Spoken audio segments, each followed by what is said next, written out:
இணையதள நண்பர்கள் அனைவருக்கும் வணக்கம்.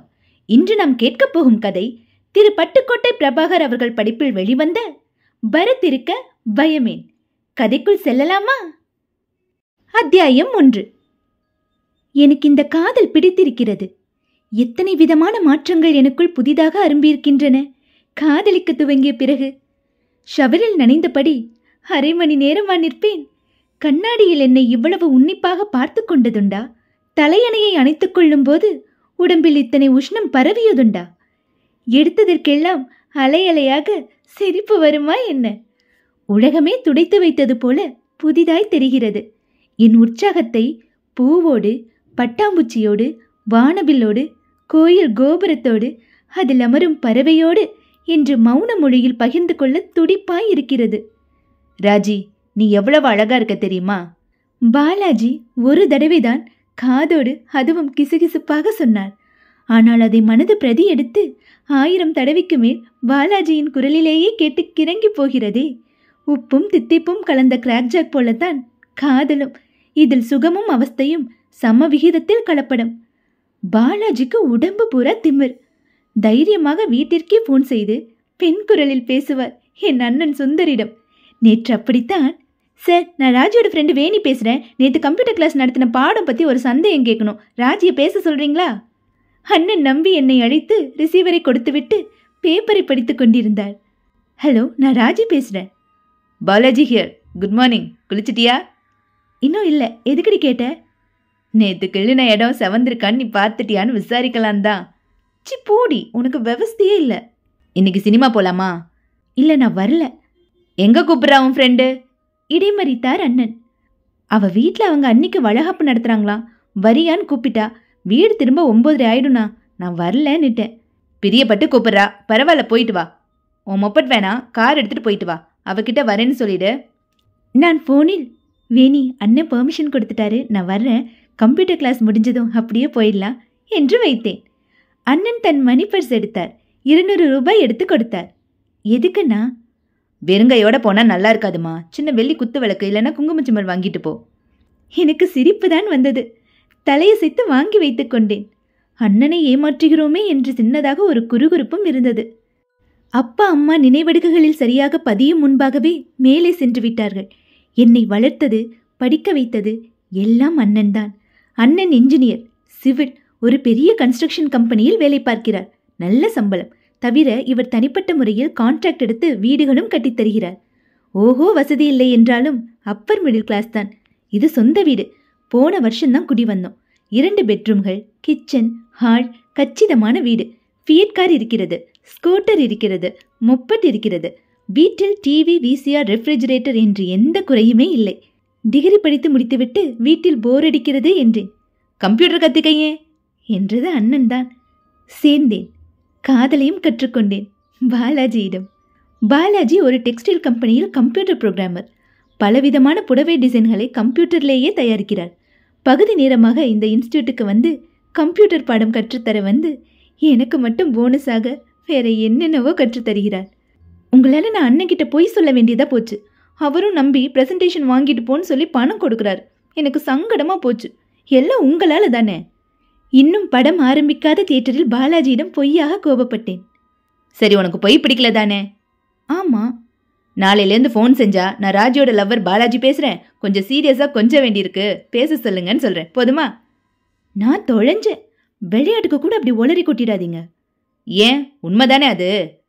சரி, சொல்கிறதுக்கான சந்தர்ப்பம் இல்லையா? என்னை இன்னும் விரல் சுப்புற பாப்பானே நினச்சிட்டு இருக்காரு என் அண்ணன். என் மேலே எக்கச்சக்கமான பாசம் இருக்குது. அதே சமயம் கண்டிப்பும் இருக்குது. எனக்கு பயமாக இருக்குது. தெரியும் போது அவரோட ரியாக்ஷன் எப்படி இருக்குமோன்னு. இதை பாரு, இந்தியாவில் பயங்கர வார்த்தையை யூஸ் பண்ணுற ஒரே பொண்ணு நீயா தான் இருப்ப என்று சிரித்த பாலாஜியின் ஒரு பக்கத்து மீசையை செல்லமாக இழுத்தேன்.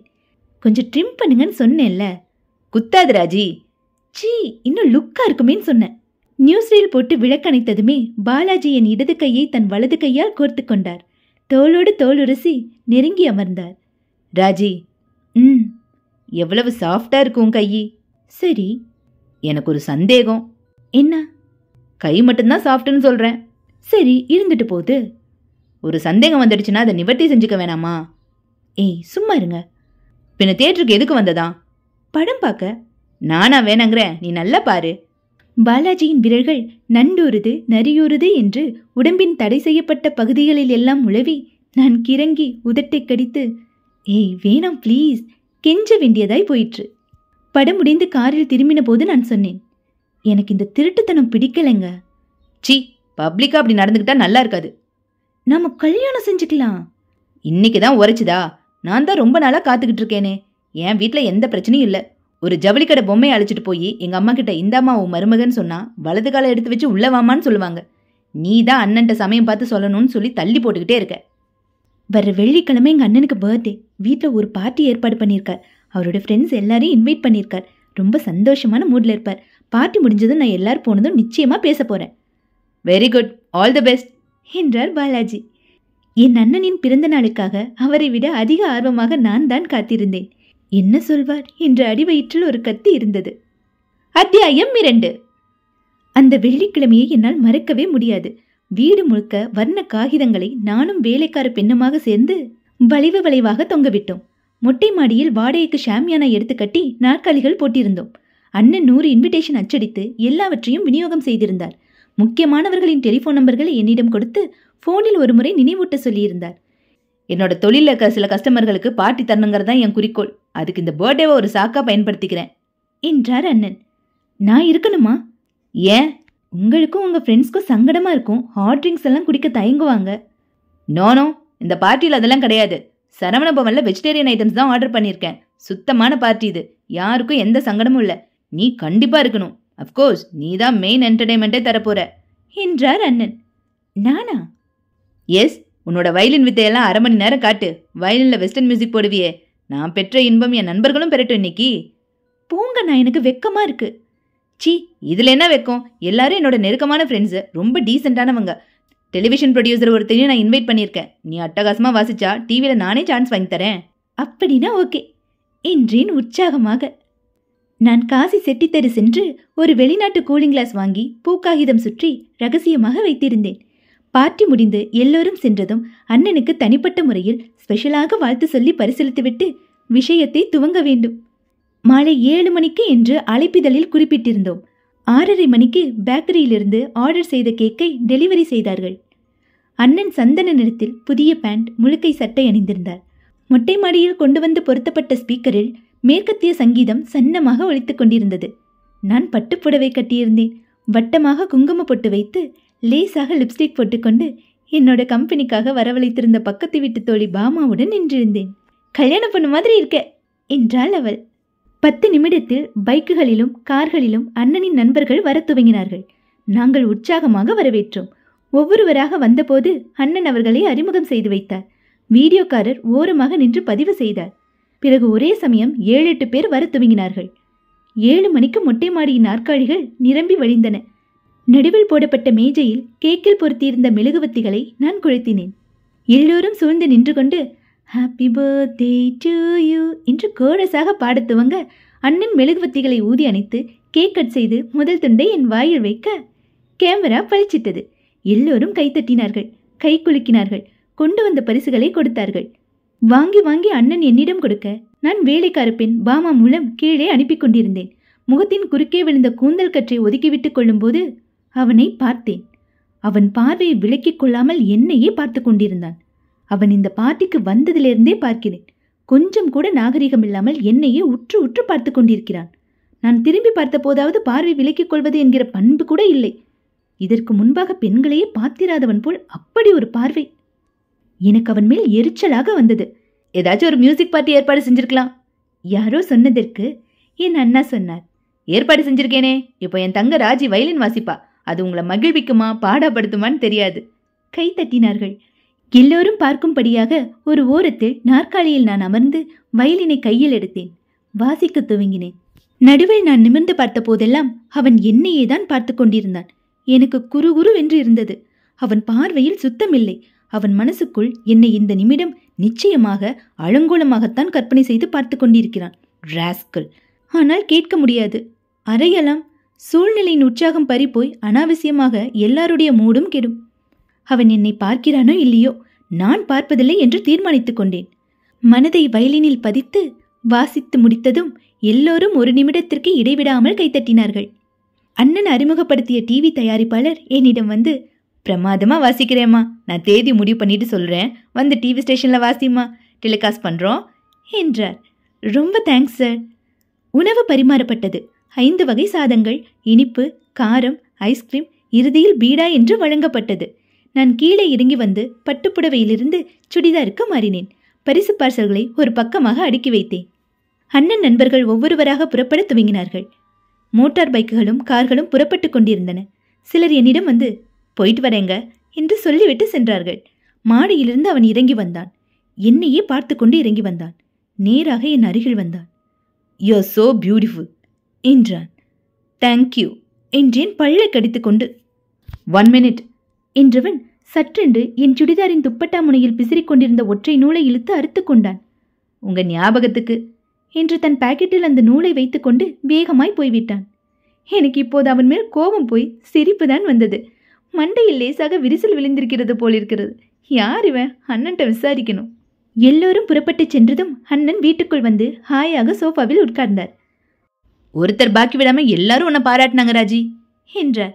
ஏன் பட்டுப்புடவையிலேருந்து மாறின? மங்களகரமா இருந்த. கசங்கிடும். கசங்குனா அயன் பண்ணிட்டு போறோம், உக்காரு. அவர் அருகில் அமர்ந்தேன். பட்டுப்புடவையில் உன்னை பார்த்ததுக்கு அப்புறம் தான் ஒரு பெரிய தப்பை செஞ்சுட்டு இருக்கேன்னு புரிஞ்சுது. என்னண்ணா சொல்றீங்க? உன் கல்யாணத்தை பத்தி நினைக்காம இருந்திருக்கேன் பாரு. மௌனமாக இருந்தேன். இது சரியான சந்தர்ப்பம், சொல்லிவிடலாமா? எச்சில் விழுங்கினேன். உனக்கு தீவிரமா மாப்பிள்ளை பார்க்கலான்னு நினைக்கிறேன் ராஜி. நீங்க பாக்குற மாப்பிள்ளைக்கு என்னென்ன தகுதிகள் இருக்கணும்னு சொல்லுங்கண்ணா, பார்க்கலாம். சொல்லட்டுமா? உன் பக்கத்துல நின்னா பொருத்தமா இருக்கணும். அதனால கண்டிப்பா மாப்பிள்ளை அழகா இருந்தே ஆகணும். அப்புறம் வெறும் அழகு மட்டும் போதாது, படிச்சிருக்கணும், நிலையான நல்ல வருமானம் இருக்கணும், கெட்ட பழக்கங்கள் இல்லாதவரா இருக்கணும், சாஃப்ட் டைப்பா இருக்கணும். நான் ஒருத்தர் உங்களுக்கு அறிமுகப்படுத்துறேன், நீங்க அவரோட பேசி பாருங்க, உங்களுக்கு அவரை நிச்சயம் பிடிக்கும். சில வினாடிகள் பேச்சில்லாமல் என்னை பார்த்தார் அண்ணன். ஓ, செலக்ட் பண்ணிட்டியா? ஐயோ இல்லைண்ணா, நீங்க சரிண்ணா தான். யாரு? பாலாஜியை பற்றி சொன்னேன். நான் சொன்ன எல்லா தகுதிகளுமே இருக்கிற மாதிரி தான் தெரியுது. ராஜி, நீ தப்பு செய்ய மாட்டேங்கிற நம்பிக்கை எனக்கு இருக்கு. உனக்கு பிடிச்சவரை நிச்சயம் எனக்கும் பிடிக்கும். ஆனால் அந்த பாலாஜியோட பேசி பார்த்துட்டு தான் என் முடிவை சொல்வேன் என்றார் அண்ணன். நான் முகம் மலர்ந்து சிரித்து, எப்போ வர சொல்லட்டும்? போ, இப்பவே அவரை கூட்டிட்டு வா என்று கார் சாவியை கொடுத்தார் அண்ணன். தேங்க்யூ என்று துள்ளலாக புறப்பட்டேன். அத்தியாயம் 3. கடல் அலைகள் தத்தி தத்தி வந்தன. மணல் வெளியில் லட்சம் பாத அச்சுக்கள். நிலா தேய்ந்திருந்தது.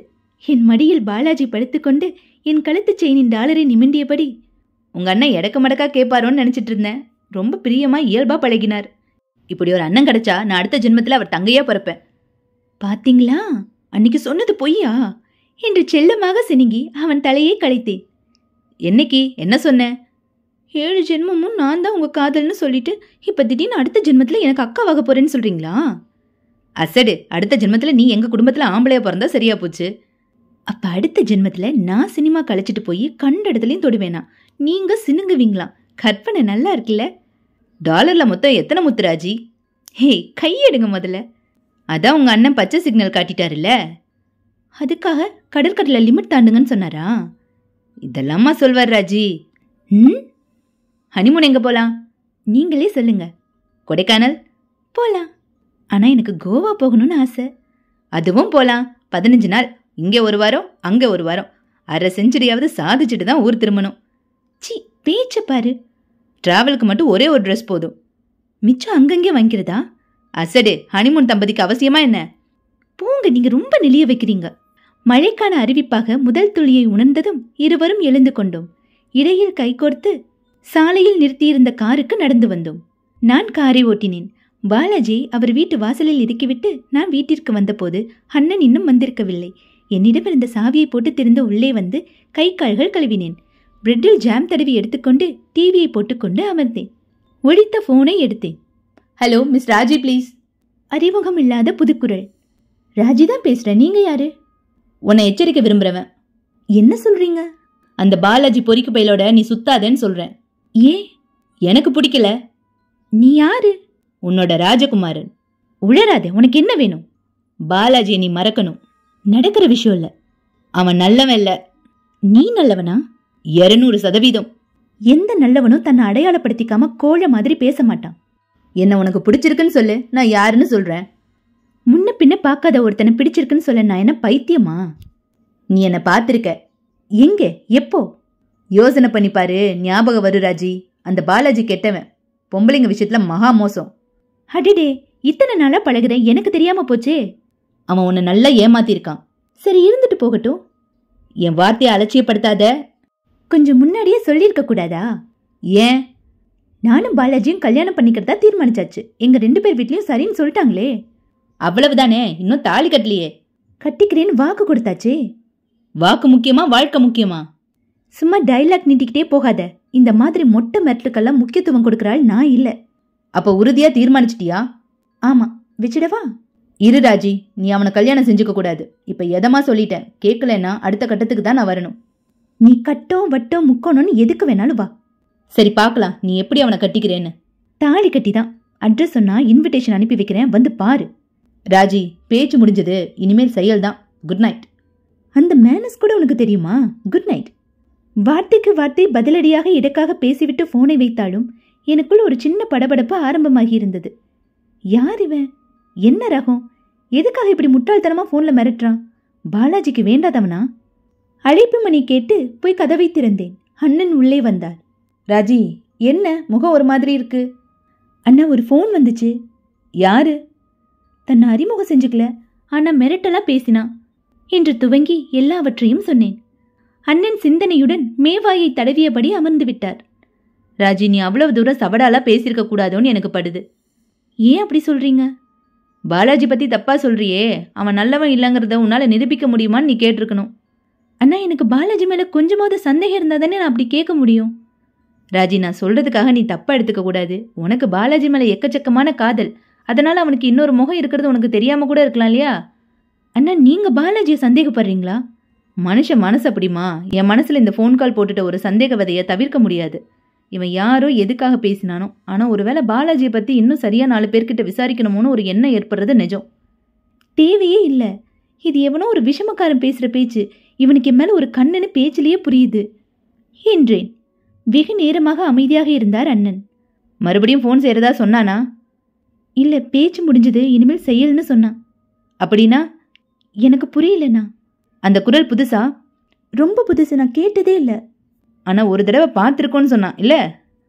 ஆமா. யோசிச்சு பாத்தியா? எனக்கு புரியலண்ணா. புதுசா ஒரு குழப்பம் ஆரம்பிக்குதே. இப்ப மேற்கொண்டு என்ன செய்யறது? எப்படி தெளிவுபடுத்திக்கிறது? ஒரு குழப்பமும் இல்லைண்ணா. எனக்கு பாலாஜி மேல 7 மணி அளவு கூட சந்தேகம் இல்லை. இது பாலாஜி மேல பொறாம உள்ள யாரும் செஞ்ச விஷமம். இந்த போனுக்கு முக்கியத்துவம் கொடுக்க வேண்டிய அவசியம் இல்லைங்கிறது என் அபிப்பிராயம் என்றேன் தெளிவாக.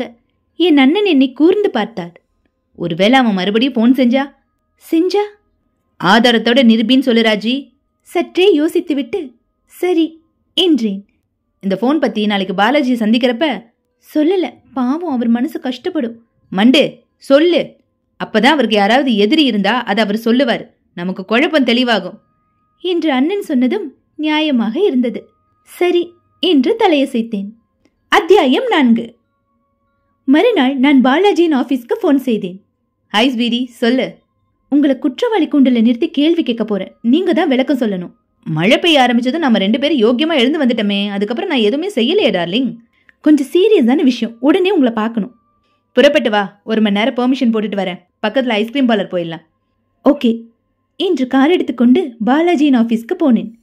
பாரிஸ் கார்னரில் ஸ்டாக் எக்ஸ்சேஞ்ச் கட்டிடத்திற்கு அருகில் அவருடைய அலுவலக கட்டிடம். 3வது மாடிக்கு வந்து குளிர் செய்யப்பட்ட அவருடைய தனி அறைக்குள் வந்தேன். கீபோர்டை மடியில் வைத்துக்கொண்டு ஸ்கிரீனில் வித்தை காட்டிக் கொண்டிருந்த பாலாஜி, சீரியஸா பேசணும்னு சொல்லிட்டு இப்படி அசத்தலா ட்ரெஸ் பண்ணிட்டு வந்தா எப்படி? மனசு அனாவசியத்துக்கு கெட்டு போகுதுல்ல, வா போலாம் என்று சுவிட்சுகளை அணைத்துவிட்டு எழுந்து கொண்டார். வழக்கமாக நாங்கள் செல்லும் அந்த ஐஸ்கிரீம் பார்லருக்கு சென்றோம்.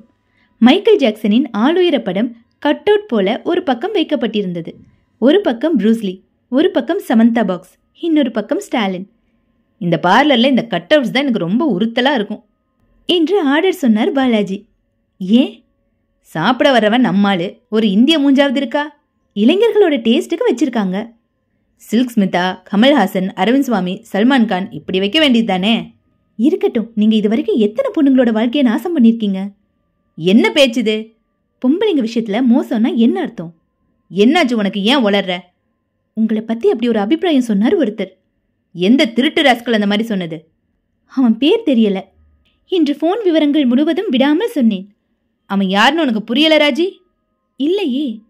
ஒரு தடவை பார்த்துருக்கிறதா சொல்லியிருக்கானே. நானும் யோசனை பண்ணி பார்த்துட்டேன்.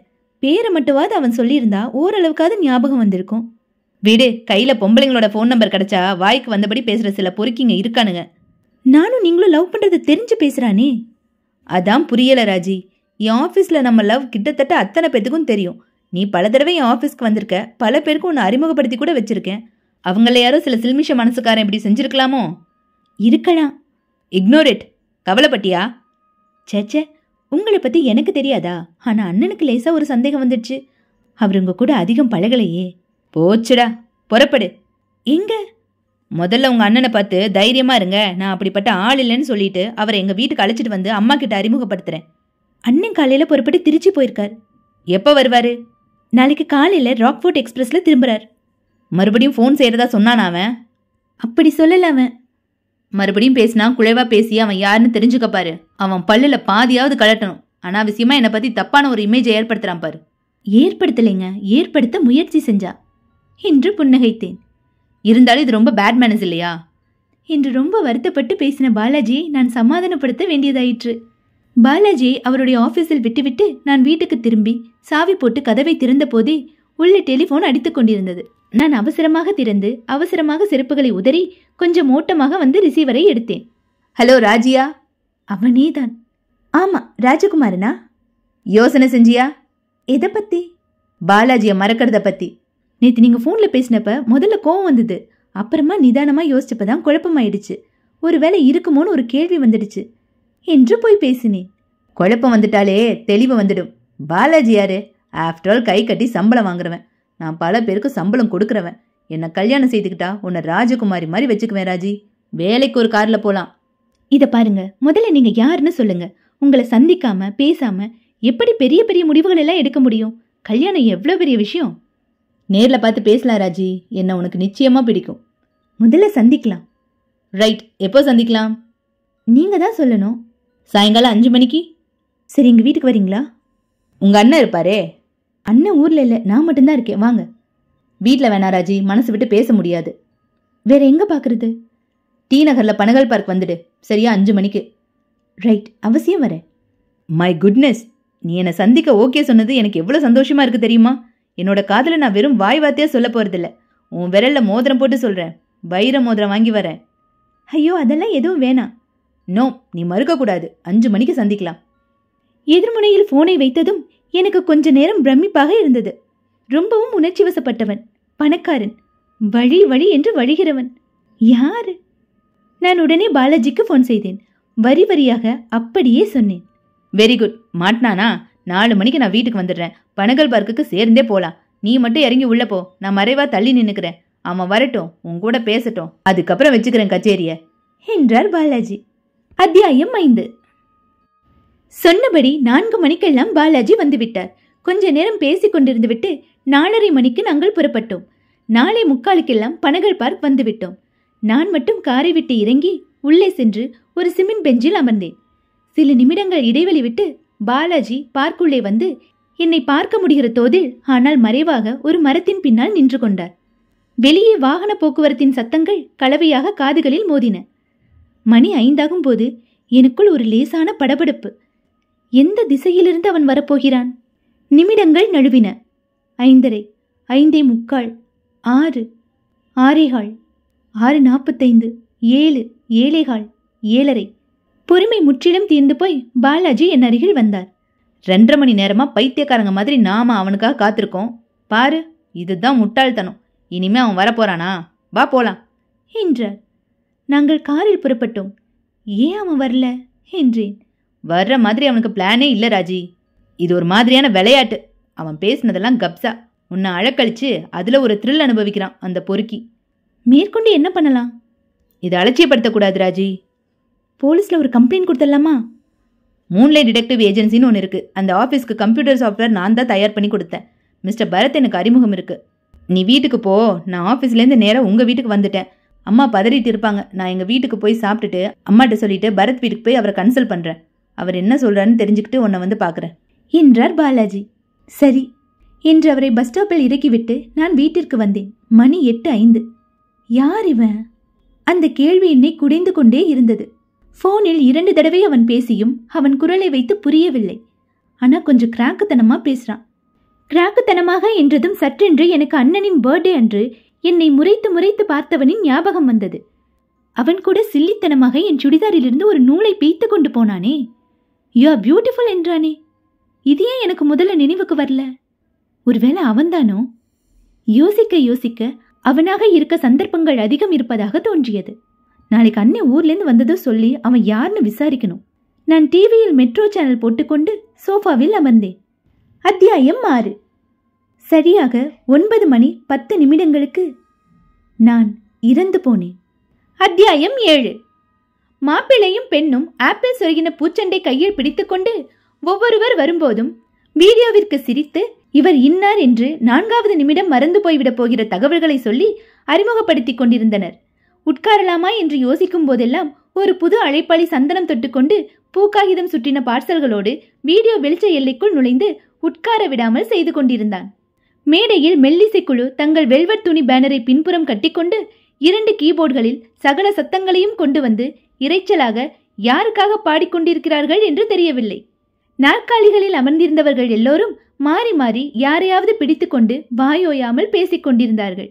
பரத் அந்த இறைச்சல் எல்லை விளிம்பில் நின்று கொண்டு சிகரெட் ஊதிக்கொண்டிருந்தான். தூரத்தில் சுசீலா தன் போனிட்டேல் அசைய ஏதோ தகராறை தீர்த்து வைப்பவள் போல 4-5 தோழிகளுடன் பேசிக் கொண்டிருந்தாள். பீடா முடித்து புகைத்து கொண்டிருந்த இவனிடம் ஒரு ஜிப்பாக்காரர் வந்து, இதுதான் கடைசி பந்தி, சாப்பிடலன்னா சாப்பிட்டுக்கோங்க என்றார். இனிமே நாளைக்கு காலையில தான் என்றேன். சட்டையில் படிந்திருந்த ஒரு துளி சந்தன துணுக்கை சுரண்டி கொண்டு சிகரெட்டின் ஃபில்டன் முனை வரை இழுத்துவிட்டு விசிறிய போது சுசீலா ஒரு பட்டுச்சேலை பெண்ணுடன் வந்தாள். பரத், நான் சொல்லியிருக்கேன்ல, இவதான் சுஜா, என் காலேஜ் மேட். ஸ்போர்ட்ஸ்ல ஒரு கப் விடாம அத்தனை இவளே கொள்ளையடிச்சிடுவா. சுசீலா அவளை பற்றி சொன்னதாக நினைவில்லை என்றாலும் அந்த பெண்ணிற்கு ஒரு புன்னகையும் ஹலோவும் விநியோகித்தான். அபாயகரமான புடவை கட்டல், முந்தானை ஃபேஷன் என்ற பெயரில் குதிரல், முகத்திலிருந்து டால்கம் மூக்கை நலம் விசாரித்தது. உங்களோட சாகசங்களை பத்தி கதையா சொல்லுவா என்றாள் சுஜா மூக்குத்தி மிளிர. ஸ்போர்ட்ஸ் ஸ்டார்ல ஒரு தடவை அட்டையில வந்தீங்களோ? ஐயோ, அந்த அளவுக்கெல்லாம் இன்னும் வரல சார். அப்புறம் 3 பேரும் எல்லா வார்த்தைகளையும் பதுக்கி வைத்துக் கொண்டு கொஞ்ச நேரம் நிற்க, கடைசி பந்தி நடக்குதான் சொல்லிட்டு போனாங்க, சாப்பிடலன்னா போய் சாப்பிட்டுருங்க என்றான் பரத். வரேன், அப்புறம் பார்க்கலாம் என்று போனாள்.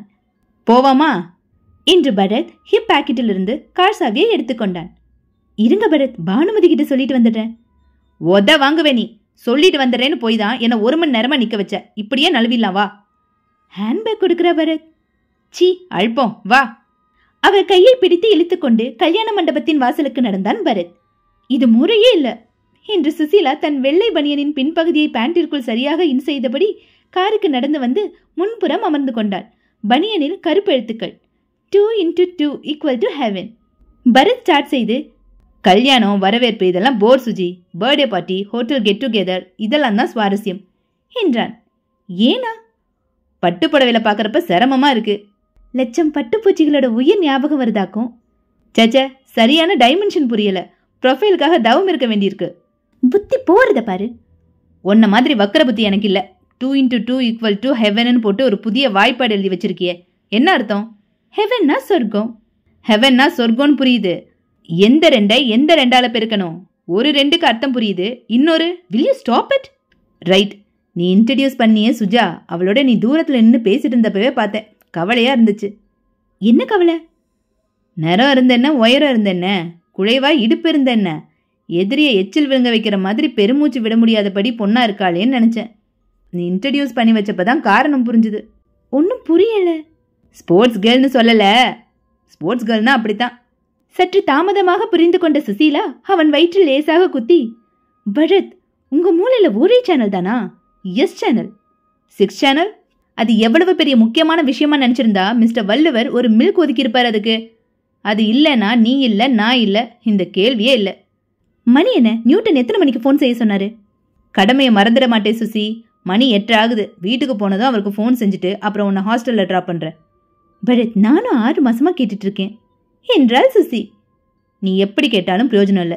இந்த ஜென்மத்தில் நமக்கு கல்யாணம் கிடையாதுன்னு எல்லாரும் தீர்மானிச்சிட்டாங்க. கல்யாணமா? நான் கேட்டது காரு. இப்போ ஓட்டிக்கிட்டு இருக்கிறதுக்கு பேர் என்ன? சைக்கிளா? எனக்குன்னு தனிப்பட்ட முறையில் ஒரு மாருதி வேணும் பரத். இதுவும் உன்னோட கார் தானே சுசி? எல்லா நேரமும் என்கிட்ட இருக்கா? ஒரு அவசரத்துக்கு கிடைக்குதா? அவசரத்துக்கு தான் கைனடிக் ஹோண்டா வச்சிருக்கே. ஒரு எம்டியோட ஸ்டார் டிடெக்டிவ் ஸ்கூட்டர்ல போடுறது நம்ம ஆஃபீஸ் இமேஜுக்கு சரியா இருக்கா? சரி, நாளையிலேருந்து வாங்க ஆரம்பிச்சிடலாம். நான் ஒரே ஒரு மாருதி தான் கேட்டேன். அதை தவணை முறையில் யாரும் விற்கிறது இல்லை. டயர் தனியா, ஸ்டியரிங் தனியா. மாருதி மொத்தமாக வாங்குறதுக்கு தான் வாங்க ஆரம்பிச்சிடலான்னு சொன்னேன். என்ன வாங்குறது? லாட்ரி சீட்டு தான்.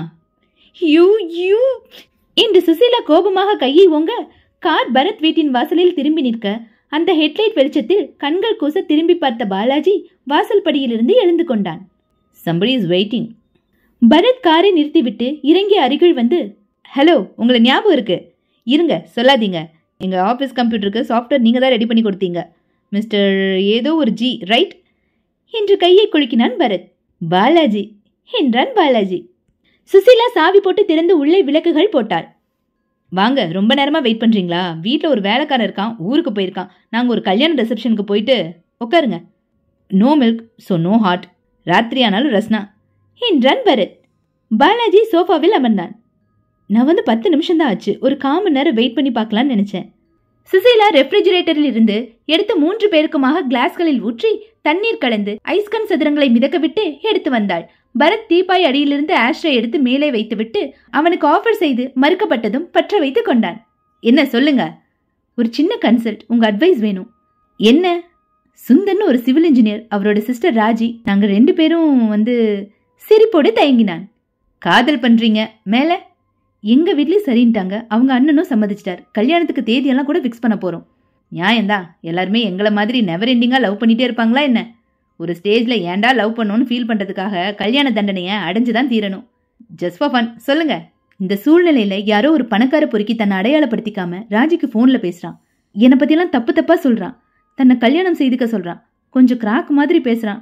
இன்னைக்கு ஈவினிங் அவளை 5 மணிக்கு பனகல் பார்க்குக்கு வர சொன்னான். ராஜி அவனுக்காக காத்திருக்க விட்டுட்டு நான் மறைவா நின்று வெயிட் பண்ணிட்டு இருந்தேன். 7:30 மணி வரைக்கும் அவன் வரவே இல்லை. மேற்கொண்டு என்ன செய்யறதுன்னு புரியல. ஒரே குழப்பமா இருக்கு. சாம்பலை தட்டினான் பரத். இது வரைக்கும் எத்தனை தடவை ஃபோன் செஞ்சிருக்கான் அவன்? 2 தடவை. நீங்க பக்கத்துல இருந்தீங்களா? ஆனா ராஜி விவரமா ஒரு வார்த்தை விடாம அவன் என்ன பேசினான்னு என்கிட்ட சொல்லியிருக்கா. நீங்களும் எக்ஸாக்டா உரையாடல்களை அப்படியே உங்களுக்கு தெரிஞ்ச மாதிரி சொல்லுங்க. முதல் தடவை பேசினப்ப எப்படி ஆரம்பிச்சான், 2வது தடவை என்ன பேசினா, நிதானமா யோசிச்சு சொல்லுங்க. சுசீலா கபோர்டில் இருந்த டேப் ரெக்கார்டரை கொண்டு வந்து டீப்பாயின் மேல் வைத்து ரெக்கார்ட் செய்ய துவங்கினாள். 10 நிமிடங்கள் விரிவாக சொன்னான் பாலாஜி. கொஞ்சம் நட்டு கலண்டவ மாதிரி தான் தெரியுது என்றாள் சுசீலா. சொன்னபடி ஏன் பனகல் பார்க் வரல என்றான் பரத். சிம்பிள் பரத், அவன் வந்தான். ஆனா கிட்ட வந்து ராஜியை சந்திக்கல. ஏன்? ராஜியோட இவர் ரகசியமா வந்திருக்கிறத அவன் பார்த்திருக்கலாம். ராஜி அவ தனிமையில எதிர்பார்த்திருப்பான். அவ துணையோட ஏற்பாட்டோட வந்ததை பார்த்ததும் நைஸா பதுங்கிட்டான். அப்படின்னா அவனோட அடுத்த மூவ் என்னவா இருக்கும்? நிச்சயமா மறுபடியும் ஃபோன் செஞ்சு ராஜி திட்டுவான். நான் யார் கூட பழகாதுன்னு சொல்லணும், அவனையே துணை கழிச்சிட்டு வந்தியே, உனக்கு எவ்வளவு திமிர் அப்படின்னு நானா இருந்தா டயலாக் பேசுவேன். இதே அர்த்தத்துல அவன் வேற வார்த்தைகள்ல பேசலாம். ஆக ஃபோன் பேசுவான். ஷுவர். அப்ப வாங்க புறப்படலாம் என்று எழுந்து கொண்டான் பரத். எங்க? ராஜி வீட்டுக்கு போலாம். அவன் இதுவரைக்கும் ஃபோன் செய்யாம இருந்திருந்தா நல்லது. எந்த நேரமும் செய்யலாம். ராஜி வீட்டு டெலிஃபோன்ல டேப் ரெக்கார்டர் இணைக்கலாம். எக்ஸ்சேஞ்சில் நான் சொல்லி வைக்கிறேன். ராஜி வீட்டு நம்பர் என்ன என்று ரிசீவரை எடுத்தான் பரத். சுசீலா டெலிவிஷன் போட்டாள். தண்ணீர் தட்டுப்பாட்டை சரி செய்வதற்கு போர்க்கால நடவடிக்கைகள் எடுத்து பொதுமக்களின் குறைகளை சரி செய்து வருவதாக நிருபர்களிடம் தமிழக முதல்வர் செல்வி ஜெயலலிதா அவர்கள் தெரிவித்தார் என்று சந்தியா செய்தி சொல்லிக் கொண்டிருந்தார். பரத் ராஜியின் எண்களை சுற்றிவிட்டு காத்திருந்தான். சுசீலா செகண்ட் சேனல் மாற்றினாள். மெட்ரோ சேனலில் நடிகவேல் குமாரர் ராதா ரவி ஒரு நடிகையை பேட்டி கண்டு கொண்டிருந்தார். நீங்க கல்யாணம் ஆனதுக்கு அப்புறம் கதாநாயகியா நடிச்சிட்டு இருக்கீங்க. கல்யாணத்துக்கு முன்னாடி கதாநாயகியா நடிச்சிருக்கும். இப்ப நடிக்கிறக்கும் ஏதாவது வித்தியாசம் ஃபீல் பண்றீங்களா? பரத் செய்கை காட்ட சுசீலா அணைத்து விட்டாள். எதிர்முனையில் ரிசீவர் எடுக்கப்பட்டு ஹலோ ராஜி ஹியர் என்று அவளின் குரலை விட பின்னணியில் மேற்கத்திய சங்கீதம் பிரதானமாக கேட்டது. நான் மூன்லைட் பரத், மிஸ்டர் பாலாஜி இங்கே தான் இருக்காரு. அவர் எல்லா விஷயத்தையும் சொன்னாரு. எக்ஸ்கியூஸ் மீ 1 மினிட் என்றாள். காத்திருந்தான். மேற்கத்திய சங்கீதத்தின் வால்யூம் வெகுவாக குறைந்தது. இப்ப சொல்லுங்க. மறுபடியும் சொல்லி, நான் உங்க வீட்டுக்கு தான் வந்துட்டு இருக்கோம். அவன் மறுபடியும் ஃபோன் செஞ்சானுன்னு கேட்டுக்க தான் ஃபோன் பண்ணேன். இல்லை சார், ஃபோன் செய்யல இது வரைக்கும். பேசுனா கொஞ்சம் அதிக நேரம் பேசுங்க, மிச்சத்தை நேரில் பேசிக்கலாம் என்று வைத்துவிட்டு டெலிஃபோன் எக்ஸ்சேஞ்சில் தனக்கு தெரிந்த ஜேஇக்கு ஃபோன் செய்து விவரம் சொல்லி நம்பரையும் சொல்லி வைத்தான். போலாம் என்றான். வீட்டை பூட்டிக் கொண்டு வெளியே வந்தார்கள். நீங்க எதுல வந்தீங்க பாலாஜி? ஆட்டோல. எனக்கு 2 வீலர் ஓட்டுறதுக்கு பயம், அதனால வாங்காம இருக்கேன். கொஞ்சம் வசதியானதும் கார் தான் வாங்கணும். அப்பவும் நான் ஓட்ட மாட்டேன், டிரைவர் போட்டுக்குவேன். Traffic phobia. ஏறுங்க என்றான் பரத். அவர்கள் ராஜி வீட்டு வாசலில் காரை நிறுத்தி இறங்கின போது 9 மணியும் 11 நிமிடங்களும் ஆயிருந்தன. அத்தியாயம் 8. அழைப்பு மணி அழுத்த அவசியமில்லாமல் வாசல் கதவு திறந்தே இருக்க, ஆனாலும் ஒரு மரியாதைக்காக மணி அழுத்திவிட்டு காத்திருக்க, பாலாஜி உரிமையோடு வாங்க சார் என்று வீட்டில் உள்ளே நுழைந்தபடி ராஜி என்றான். ராஜி ஹாலில் தரையில் கவிழ்ந்து கிடந்தாள். மொசைக் தரையில் எங்கும் ரத்தம். ராஜி உயர்ந்த டெசிபலில் அலறினான். உள்ளே கால் வைத்ததும் பார்த்த அந்த காட்சி பரத் சுசீலாவையும் படார் என்று தாக்கியது. மை காட், என்ன கோர இது? கொஞ்ச நேரத்துக்கு முன்னாடி போன்ல பேசினவ அப்படின்னா இப்போதான் கொஞ்சம் முன்னாடிதான் இந்த சம்பவம் நிகழ்ந்திருக்கு. சற்று தள்ளி உயிரை பருகின அந்த 3/4 அடி நீல கத்தி கிடந்தது. சார், என்ன சார் இது? என்ன கன்றாவி இது? ராஜி ராஜி அரற்றியபடி அவன் அருகில் அமர்ந்து முகத்தை திருப்பி பார்த்தான் பாலாஜி. ப்ளீஸ் டச் பண்ண வேணாம், இந்த பக்கம் வந்துடுங்க. சுசி, இந்த போன் வேணாம், பக்கத்துல விசாரிச்சு வேற போன்ல போலீஸ்க்கு முதல்ல தகவல் கொடுத்துட்டு வந்துடு என்ற பரத் பாலாஜியின் தோளை தொட்டு எழுப்பினான். உயிரில்லைங்க பாலாஜி, அதிர்ச்சிதான், கோரந்தான். Please control yourself. இப்படி வாங்க. அவனை அழைத்து வந்து ஹாலுக்கு வெளியே ரிசப்ஷன் பகுதியில் ஒரு மூங்கில் நாற்காலியில் உட்கார வைப்பதே ஒரு போராட்டமாக இருந்தது. பாலாஜி கேவி கேவி அழுத்துவங்கியிருந்தான். சுசீலா வெளியே சென்றிருக்க பரத் முதலின் வீட்டு வாசலின் போர்ட்டிகோவில் வந்து பார்த்தான். ஒரு அம்பாசிடர், ஒரு மொப்பட், வாசல் கதவருகில் ஒரே ஒரு ஜோடி லேடிஸ் செருப்புகள் கழட்டி விடப்பட்டிருந்தன. நான், சுசீலா, பாலாஜி 3 பேருமே ஷூ போட்டிருந்தோம். அப்ப இது ராஜியோடதா தான் இருக்கணும். உள்ளே பாலாஜியை தாண்டி ஹாலுக்குள் வந்து கைகளை கட்டிக்கொண்டு அமைதியாக பார்த்தான். சதுரமான ஹால் அது. 3 சுவர்களில் 3 வாசல்கள். ஒன்று ரிசப்ஷனிலிருந்து உள்ளே வரும் வழி, ஒன்று கிச்சனுக்கு, இன்னொன்று படுக்கை அறைக்கு. 4வது சுவரில் 8 அடிக்கு 4 அடி ஜன்னல். பெல்மெட் அமைத்து நைசான திரைச்சீலைகள் 2 பக்கங்களிலும். இருவர் அமர்கிற ஒரு சோஃபா செட். அதன் அருகில் ஒன்றை ஒன்று பார்த்தபடி 2 சிங்கிள் சீட்டர் சோஃபா செட். நடுவில் ஓவல் சைஸில் ஒரு டீபாய். சோஃபாவில் இருந்து பார்க்கும் தோதில் நேரெதிரில் சக்கரங்கள் பொருத்தின மரத்தாலான ஒரு டிவி ஸ்டாண்ட். அதில் டிவிக்கு தனி கபோர்ட், கீழே விசிஆருக்கு தனி கபோர்ட், அதற்கு கீழே வீடியோ கேசட்டுகள் வைக்க ஒரு டிராயர். டிவி மூடியிருந்தது, உள்ளே இருப்பது தெரியாதபடி. டிவி ஸ்டாண்ட் அருகில் 2.5 அடி உயரத்தில் ஒரு 4 அடி மேஜை. மேஜை மேல் ஒரு அழகான பூச்சாடியும் தண்ணீர் ஜக்கும் டெலிஃபோனும். மொசைக் தரை சோஃபா செட் அருகில் நிறைய ரத்தம் இருந்தது. ஆனால் ராஜி விழுந்து கிடந்தது டிவி ஸ்டாண்டுக்கும் மேஜைக்கும் நடுவில். அங்கும் ரத்தம். நடுவில் 10 அடிக்கும் மேற்பட்ட தூர வழியெல்லாம் ரத்தம் தேய்க்கப்பட்டிருந்தது. பார்த்ததுமே ஒரு உண்மை உடனே புலப்பட்டது. ராஜி சோஃபா செட் அருகே கத்தியால குத்தப்பட்டிருக்கா. குத்தப்பட்டதும் உடனே சாகல. மேஜையை நோக்கி தான் உடம்ப தேய்ச்சிட்டே நகர்ந்திருக்கலாம். மேஜை மேல டெலிஃபோன் இருக்கிறதுனால டெலிஃபோன் செய்ய கடைசி வினாடியில துடிச்சிருக்கலாம். ஆனா அதுக்குள்ள மரணம் அவளை வந்து அணைச்சிருக்கணும். 8:30 மணிக்கு போன்ல பேசினா. மணி இப்போ 9:15. அதற்குள்ளார அந்த கிராக்கு பிடிச்ச ஆசாமி வந்து குத்திட்டு போயிருக்கான். ராஸ்கல் 3 வாட்டி குத்திருக்கான். மார்பில், வயிற்றுல 2 தடவைன்னு. காதல்ல வெற்றி பெற்று கல்யாணம் செஞ்சு கொள்ள போற சந்தோஷத்துல இருந்த ஒரு இளமையான அழகான பெண்ணை திடுதிப்புன்னு வந்து சீரழிச்சுட்டு போயிட்டான். சுசீலா திரும்பி வந்தாள். பரத், போன் பேசிட்டேன். எந்த வீட்டில் மிஸ்டர் சடகோப்பன்னு டாக்டர் சாப்பிட்டுட்டு இருக்காரு. இந்த ஃபேமிலியை நல்லா தெரியுமா? இன்ஃபேக்ட் கொஞ்ச நேரம் முன்னாடி ராஜியோட அண்ணனை பார்த்து பேசுறதுக்காக வந்தாராம். 2-3 தடவை பெல் அடிச்சும் பதில் இல்லாதனால திரும்பி போயிட்டாராம். கை கழுவிட்டு வரேனார். ஏரியா ஸ்டேஷனுக்கே சொல்லிட்டேன். பரத் பாலாஜி அருகில் அமர்ந்தான். தண்ணீர் கொண்டு வர சொல்லி அவனுக்கு கொடுத்தான். கொஞ்சம் தெம்பா இருங்க. எப்படி சார் முடியும்? அந்த படுபாவி இவ்வளவு தூரம் செய்வான்னு தெரிஞ்சிருந்தா நான் ராஜியை தனியா அனுப்பிச்சு வச்சிருக்கவே மாட்டேன். நடக்கக்கூடாதுன்னு நடந்துருச்சு. இனிமே என்ன செய்ய முடியும்? இது மகா கொடுமைதான் என்றாள் சுசீலா. சில நிமிடங்களில் டாக்டர் சடகோப்பன் கைலியும் பனியனும் மேல் துண்டுமாய் வந்து தன்னை பரத்திடம் அறிமுகப்படுத்தி கொண்டு உள்ளே எட்டி பார்த்து, இப்பதான் நடந்திருக்கு போல இருக்கு. ரொம்ப நல்ல பொண்ணு. என்ன பிரச்சனை? யாரு தெரியல. நீங்க எப்போ வந்து பெல் அடிச்சு பாத்தீங்க? நான் இதே ஏரியால 1.5 கிரவுண்ட் லேண்ட் வச்சிருக்கேன். அதுல வீடு கட்டுறதுக்காக சுந்தர் சார் கிட்ட பிளான் போட கொடுத்து 1 வாரம் ஆச்சு. எதுவும் போட்டு வச்சிருக்காரான்னு விசாரிக்கலான்னு டிவியில நியூஸ் பார்த்துட்டு முடிச்சுட்டு வந்தேன். 3 தடவை பெல் அடிச்சேன். உள்ள வெஸ்டர்ன் மியூசிக் அலறிட்டு இருந்தது. ஆனா யாரும் வந்து கதவை திறக்கல. வாசல் கதவு நல்லா தான் மூடி இருந்துச்சா? ஆமா, மூடிதான் இருந்துச்சு. 3 தடவை அடிச்சும் பதில் இல்லைன்னதும் ஒருவேளை மியூசிக்கை போட்டுட்டு குளிக்க போயிட்டாங்க போல இருக்குன்னு நினைச்சு நான் திரும்ப போயிட்டேன். வாசல்ல ஒரு அம்பாசிடரும் மொப்பட்டும் நிக்கிதே, யாருதுங்க பாலாஜி? சடகோப்பன் சொன்னார். இவங்க வண்டி தான். ராஜி மொப்பட் யூஸ் பண்ணும், எப்போவாது கார் எடுக்கும். இன்ஜினியர் முழுக்க கார் தான் யூஸ் பண்ணுவார். நீங்க வந்தப்ப வாசல்ல இந்த 2 வண்டியை தவிர வேற ஏதாவது வண்டி நின்றுட்டு இருந்ததா? இல்லையே. உள்ள ஏதாவது பேச்சு குரல் கேட்டுச்சா? இல்ல சார். நீங்க வர்றதுக்கு முன்னாடி ஏதாவது அலறல் சத்தம்? கேட்கலிங்க. வீட்டு வாசலில் போலீஸ் ஜீப் வந்து நின்று இன்ஸ்பெக்டர் சைமன் ராஜ் இறங்கி வந்தார்.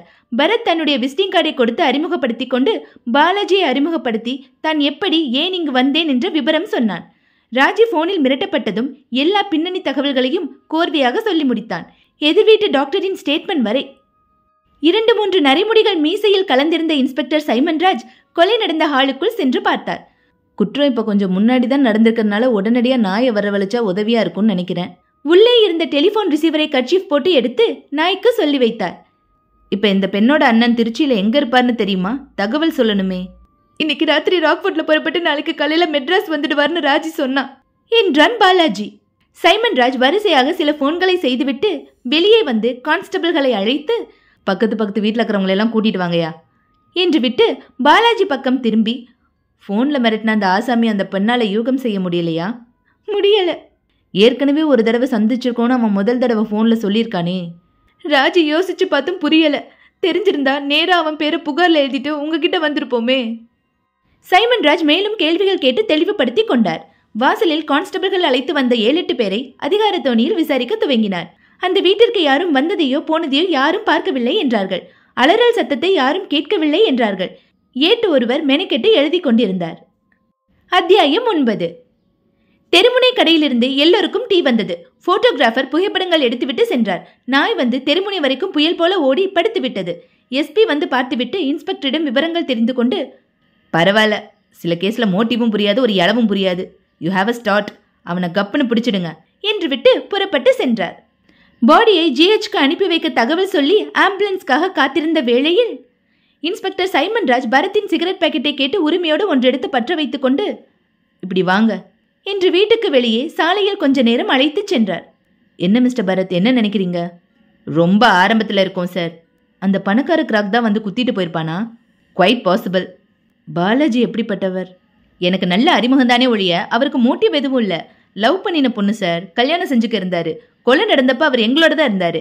நான் தான் ராஜியோட போன்ல பேசிட்டு புறப்பட்டேன்னு சொல்றேனே. அவன் யாருன்னு அந்த பொண்ணுக்கே தெரியல. எந்த ரூட்ல போய் தேட ஆரம்பிக்கிறது? சிக்கல். எனக்கு ஒரே ஒரு விஷயம் புரியல சார். என்ன? எதிர்த்த வீட்டு டாக்டர் 3 தடவை பெல் அடிச்சு பார்த்துட்டு போயிட்டதா சொன்னாரு. அப்ப வெஸ்டர்ன் மியூசிக் கேட்டுட்டு இருந்துச்சுன்னு சொன்னார். சரி, நான் போன்ல பேசினப்பவும் பின்னணியில வெஸ்டர்ன் மியூசிக் கேட்டது. அந்த பொண்ணு சவுண்டை குறைச்சி வச்சுட்டு என்கிட்ட பேசிச்சு. அதனால என்ன பரத்? நான் வந்ததுமே அப்சர்வ் பண்ணிட்டேன். அந்த ஹால்லையும் சரி பக்கத்தில் இருக்கிற ரூம்லையும் சரி டேப் ரெக்கார்டரே இல்லை சார். அதனால என்ன? வெஸ்டர்ன் மியூசிக்கு டேப் ரெக்கார்டில் மட்டும்தான் கேட்க முடியுமா? டிவிலேருந்து வந்த சவுண்டாக இருக்கலாம் இல்லையா? அதுக்கும் சான்ஸ் இல்லை சார். இவங்க வீட்டில் கேபிள் டிவி கனெக்ஷன் இல்லை. முதல் சேனலில் அந்த நேரத்தில் செய்திகள் சார். செகண்ட் சேனலில் மெட்ரோ அவரில் ராதா ரவியோட ப்ரோக்ராம். இதில் எங்கேயும் வெஸ்டர்ன் மியூசிக் இல்லையே. இது என்ன புதுசாக ஒரு குழப்பத்தை கொண்டு வரீங்க? அந்த வீட்டில் விசிஆரோ விசிபி செட்டப்போ இருக்கிற மாதிரி தான் தெரியுது. இருக்கு சார். ஒருவேளை விசிஆரில் ஏதாவது கேசட் போட்டு பார்த்துருக்கலாம். வாங்க அதையும் செக் பண்ணிடலாம். எனக்கு ஒரு உறுத்தல் நீங்கின மாதிரி இருக்கும். இருவரும் ராஜியின் வீட்டிற்குள் வந்து ஹாலில் ராஜி கிடக்கும் இடத்தின் அருகில் இருக்கும் டிவி ஸ்டாண்டுக்கு வந்தார்கள். டிவியின் மூடியை 2 பக்கமும் ஸ்கிரீன் போல தள்ளி கீழே விசிஆர் மூடி திறந்து கனெக்ஷன் கொடுத்து டிவி விசிஆர் 2ஐயும் போட்டு பிளே பட்டன் போட்டார் சைமன் ராஜ். ஸ்கிரீனில் திருவிளையாடல் தருமி சீன் வந்தது. என்ன மிஸ்டர் பரத், திருவிளையாடலில் வெஸ்டர்ன் மியூசிக் வரும்? கர்நாடிக் மியூசிக் தான் வரும். ஃபோனில் நீங்கள் வெஸ்டர்ன் மியூசிக் தான் கேட்டிங்களா? என்ன சார், என்னையே சந்தேகப்படுறீங்க? நான் தான் மறதியாக சொன்னேன்னு வச்சுக்கலாம். எதிர்வீட்டு டாக்டருமா மறதிக்காரரா இருப்பாரு என்று கேட்ட பரத் திடீரென்று டிவி ஸ்கிரீனில் உற்று நோக்கினான். அவன் கண்கள் கூர்மையானது. படத்தை நிறுத்தினான். அருகில் சென்று பார்த்தான். இப்போது தெளிவாக தெரிந்தது. ஸ்கிரீனில் வலதுபுறம் ஒரு ஓரத்தில் ஒரு சிகப்பு வட்டம். இல்லை, இரத்த வட்டம். வட்டத்தின் கீழ்முனை கொஞ்சமும் வலிந்திருந்தது. பரத்திற்கு பிளாஷ் அடிக்க உடனே கீழே கிடந்த ராஜியின் வலது கையினை கவனித்தான். வலது கை ஆட்காட்டி விரலில் இரத்த கை இருந்தது. தட்ஸ் இட் என்றான் பரத். இன்ஸ்பெக்டர், இதோ பாருங்க, டிவி ஸ்கிரீன்ல ரத்தத்துல வட்டம் போட்டிருக்கா ராஜி. அவ வலது கை ஆள்காட்டி விரல பாருங்க, ரத்தக்கரை இருக்கு. சோஃபா கிட்ட குத்தப்பட்டு விழுந்தவ இந்த ஸ்டாண்ட் வரைக்கும் தேய்ச்சிக்கிட்டே வந்திருக்கா. நான் டெலிபோன் நோக்கி வந்து தொப்புன்னு விழுந்திருக்கலான்னு நினைச்சேன். சுசீலாவும் உள்ளே வந்து விட்டாள். யூ ரைட் பரத், இந்த ரத்த வட்டத்துக்கு என்ன அர்த்தம்? வெயிட் என்று தாடையை தடவிக்கொண்டு யோசித்த பரத், தன்னை கொலை செஞ்சவனை நமக்கு அடையாளம் காட்டியிருக்கா. புரியல. ஒரு கேசட்டை வீடியோ டெக்ல போட்டு படம் பார்த்துட்டு இருக்கோம். ஒரு ஃப்ரேம் அப்படியே ஃப்ரீஸ் பண்ணி நிறுத்த முடியுமா? முடியாதா? முடியும். அந்த ஃப்ரீஸ் பண்ணின சீன்ல ஒரு நபரை மட்டும் ஸ்கிரீன்ல வட்டம் போட்டு காமிச்சிருக்கா. கன்ஃபியூசிங் என்றார் சைமன் ராஜ். பரத், ஓகே, நீங்க சொல்ற மாதிரியே வச்சுக்கலாம். ஒரு வீடியோ கேசட்ல கொலைகாரனோட முகம் இருக்கு. அவன் குத்திட்டு போனதும் நமக்கு அவனை அடையாளம் காட்டுறதுக்காக அந்த கேசட்ல அவன் இருக்கிற ஃப்ரேமை ஃப்ரீஸ் பண்ணி வச்சுட்டு ரத்தத்தால வட்டம் போட்டிருக்கணும். அப்படித்தானே? ஆமா. நீங்க வந்தப்ப டிவியில் அப்படி ஏதாவது ஒரு சீன் ஃப்ரீஸா இருந்ததா? இல்ல, மூடி இருந்ததை இப்ப நாம தானே திறந்தோம். எஸ். இடிக்கலையா? இல்ல, நான் தெளிவா இருக்கேன். இந்த ரத்த வட்டம் ராஜி கடைசி நிமிஷம் முயற்சியா போட்டாங்கிறத யாரும் மறுக்க முடியாது இல்லையா? மறுக்கல. அப்படி போட்டுட்டு அவளே எல்லாத்தையும் அணைச்சு டிவியையும் மூடுவாளா? மாட்டா. சோ அதை செஞ்சது கொலைகாரன். அவன் தான் எல்லாத்தையும் ஆஃப் பண்ணிட்டு டிவியை மூடிட்டு போயிட்டான். மறுபடியும் ஒரு கேள்வி இருக்கு. என்ன? அவளை குத்துனவன் ஸ்கிரீன்ல இவ வட்டம் போடுற வரைக்கும் பார்த்துட்டு உட்காந்துருந்தானா? அதுக்கும் பதில் இருக்கு. கொலைகாரன் ராஜிய 3 தடவை குத்தினான். கத்திய தூக்கி போட்டான். அவ சரிஞ்சு விழுந்தா. அவ செத்துட்டதான் நினைச்சு தன்னோட கையில உள்ள ரத்தக்கரைய கழுவ பாத்ரூம் போயிருக்கலாம். கழுவிட்டு புறப்படுறப்ப ராஜி இந்த மாதிரி கடைசி வினாடியில வட்டம் போட்டு தன்னை காட்டி கொடுக்க ஏற்பாடு செஞ்சிருக்கிறத பார்த்துட்டு எல்லாத்தையும் அணைச்சான். அவன் இருக்கிற கேசட்டை எஜெக்ட் பண்ணி வெளியில எடுத்துட்டான். திருவிளையாடல் கேசட்டை போட்டான், மூடினா, புறப்பட்டு போயிட்டான். அந்த கேசட்டையும் எடுத்துட்டு போயிட்டான்னு சொல்றீங்களா? அவன் புத்திசாலியா இருந்தா அப்படித்தான் செய்வான். செய்திருக்கான். வெஸ்டர்ன் மியூசிக் வர்ற கேசட் அது. எதுக்கும் பார்த்துடலாமே. பரத் கீழே இருந்த டிராயரை திறந்து பார்த்தான். 5 வீடியோ கேசட்டுகள் இருந்தன. மைக்கேல் மதன காமராஜன், மௌனராகம், பட்டணத்தில் பூதம், பவுனு பவுனுதான் அவர்கள். எல்லாமே சினிமா கேசட்ஸ். வெஸ்டர்ன் மியூசிக் தொடர்பே இல்லையே. நான் கேட்ட மியூசிக் பேர் கூட என்னால சொல்ல முடியும். வெயிட், இப்ப சொல்றேன் என்று யோசித்தான் பரத். எஸ், மைக்கேல் ஜாக்சன் தான் அது. அவரோட பேட் கேசட்ல வர்ற சாங் தான் நான் கேட்டேன். சந்தேகமே இல்லை. போச்சுடா, அந்த கேசட்டையும் அவன் எடுத்துட்டு போயிட்டான்னு சொல்றீங்க. மைக்கேல் ஜாக்சனோட கேசட்ல அவன் எப்படி இருக்க முடியும்? இவனும் அந்த மியூசிக் ட்ரூப்ல இருக்கிறவன் சொல்ல போறீங்களா பரத்? என்றான் சைமன் ராஜ். இந்த ஒரு கேள்விக்கு மட்டும்தான் எனக்கு பதில் தெரியல என்ற பரத் எழுந்து பக்கத்தில் இருந்த அறையின் அட்டாச்டு பாத்ரூமிற்குள் சென்று வெள்ளை நிற வாஷ் பேஷனை கூர்ந்து பார்த்தான். சார், இங்க வந்து பாருங்க. குரோமியம் பிளேட்டட் வில்லைக்கும் பீங்கானுக்கும் நடுவுல உள்ள ஜாயின்ஸ்ல ரெட்டா இருக்கு பாருங்க. சோதிச்சு பாருங்க. நிச்சயமா அது பிளட் தான். கை கொடுங்க, உங்க யூகம் கரெக்டா இருக்கு என்று கையை பற்றி குலுக்கினார் இன்ஸ்பெக்டர். என்ன சார், கொலைகாரனே பிடிச்சிட்ட மாதிரி இதுக்கு போய் இவ்வளோ சந்தோஷப்படுறீங்க? என் யூகம் கரெக்டுனா அந்த கத்திலையும் திருவிளையாடல் வீடியோ கேசட்லையும் ஒரு கைரேகை கிடைக்கும் என்றார் பரத். அதாவது அவன் கிளவுஸ் போடாம செயல்பட்டிருந்தா என்றார் சுசீலா. அத்தியாயம் 10. மூன்லைட் டிடெக்டிவ் ஏஜென்சிஸ் அலுவலகத்தில் பரத் அந்த டைப்படித்த ரிப்போர்ட்களை வரி வரியாய் பென்சில் முனையால் தொட்டு தொட்டு பார்த்து படித்துக் கொண்டிருந்தான். அவன் கையெழுத்து போட்டதும் பெற்று செல்வதற்காக மேஜைக்கு எதிரில் மாதவி நின்றிருந்தாள். ரவி ஸ்டூல் மேல் ஏறி நின்று 3 சுவாமி படங்களுக்கும் வெள்ளிக்கிழமை என்பதால் பூச்சரம் மாட்டிக்கொண்டிருந்தான். கையெழுத்து போட்டு முடித்துவிட்டு நீட்டியபடி, மாதவி, என்ன இது, நகம்லாம் எலி கடிச்ச மாதிரி இருக்கு என்றான் பரத். ரொம்ப டென்ஷனா இருக்கிறப்ப என்னால நகம் கடிக்காம இருக்க முடியல சார். அப்படி என்ன டென்ஷன்? என் வீட்டுக்கார் முந்தி மாதிரி இல்ல சார். ஏன், இப்ப இன்னும் குண்டாயிட்டாரா?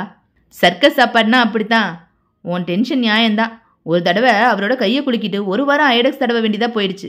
கை குலுக்குனதுக்கே அந்த வழினா யூ ஆர் ரியலி பாவம். ஏமா, உனக்கு போயும் ஒரு சர்க்கஸ் பயில்வான மாப்பிள்ளையா கட்டி வச்சாரே உங்க அப்பா, அவரை சொல்லணும். பென்சிலையும் பீப்பாவையும் பக்கம் பக்கமா நிக்க வச்ச மாதிரி தான் ரிசப்ஷன்லயே நின்னீங்க. உன்னோட டென்ஷனுக்கு நகம் என்ன, விரலையே கடிச்சுக்கலாம் நீ. சார், அவர் குண்டா இருக்கிறது எனக்கு பிரச்சனையே இல்லை. பின்ன என்ன வேலைக்கு போகாதேன்னு சொல்றாரு. ஏன்? என்ன சந்தேகப்படுறார். ஒன்னையா என்றான் நம்பாமல். என் அழகு அவர் ஒருத்தருக்கு மட்டும்தானா டயலாக் அடிக்கிறாரு. என்ன மனுஷமா அவரு, இல்லாததுக்கெல்லாம் உரிமை கொண்டாட நினைக்கிறாரே. என் கையை குலுக்க மாட்டாருன்னு உத்தரவாதம் கொடுத்தா ஒரு நாள் நான் வந்து விளக்கம் சொல்றேன். நாட்டில் ஆம்பளைங்களோட ரசனை இவ்வளவு தூரம் தாழ்ந்தல்லேன்னு எடுத்து சொல்றேன்.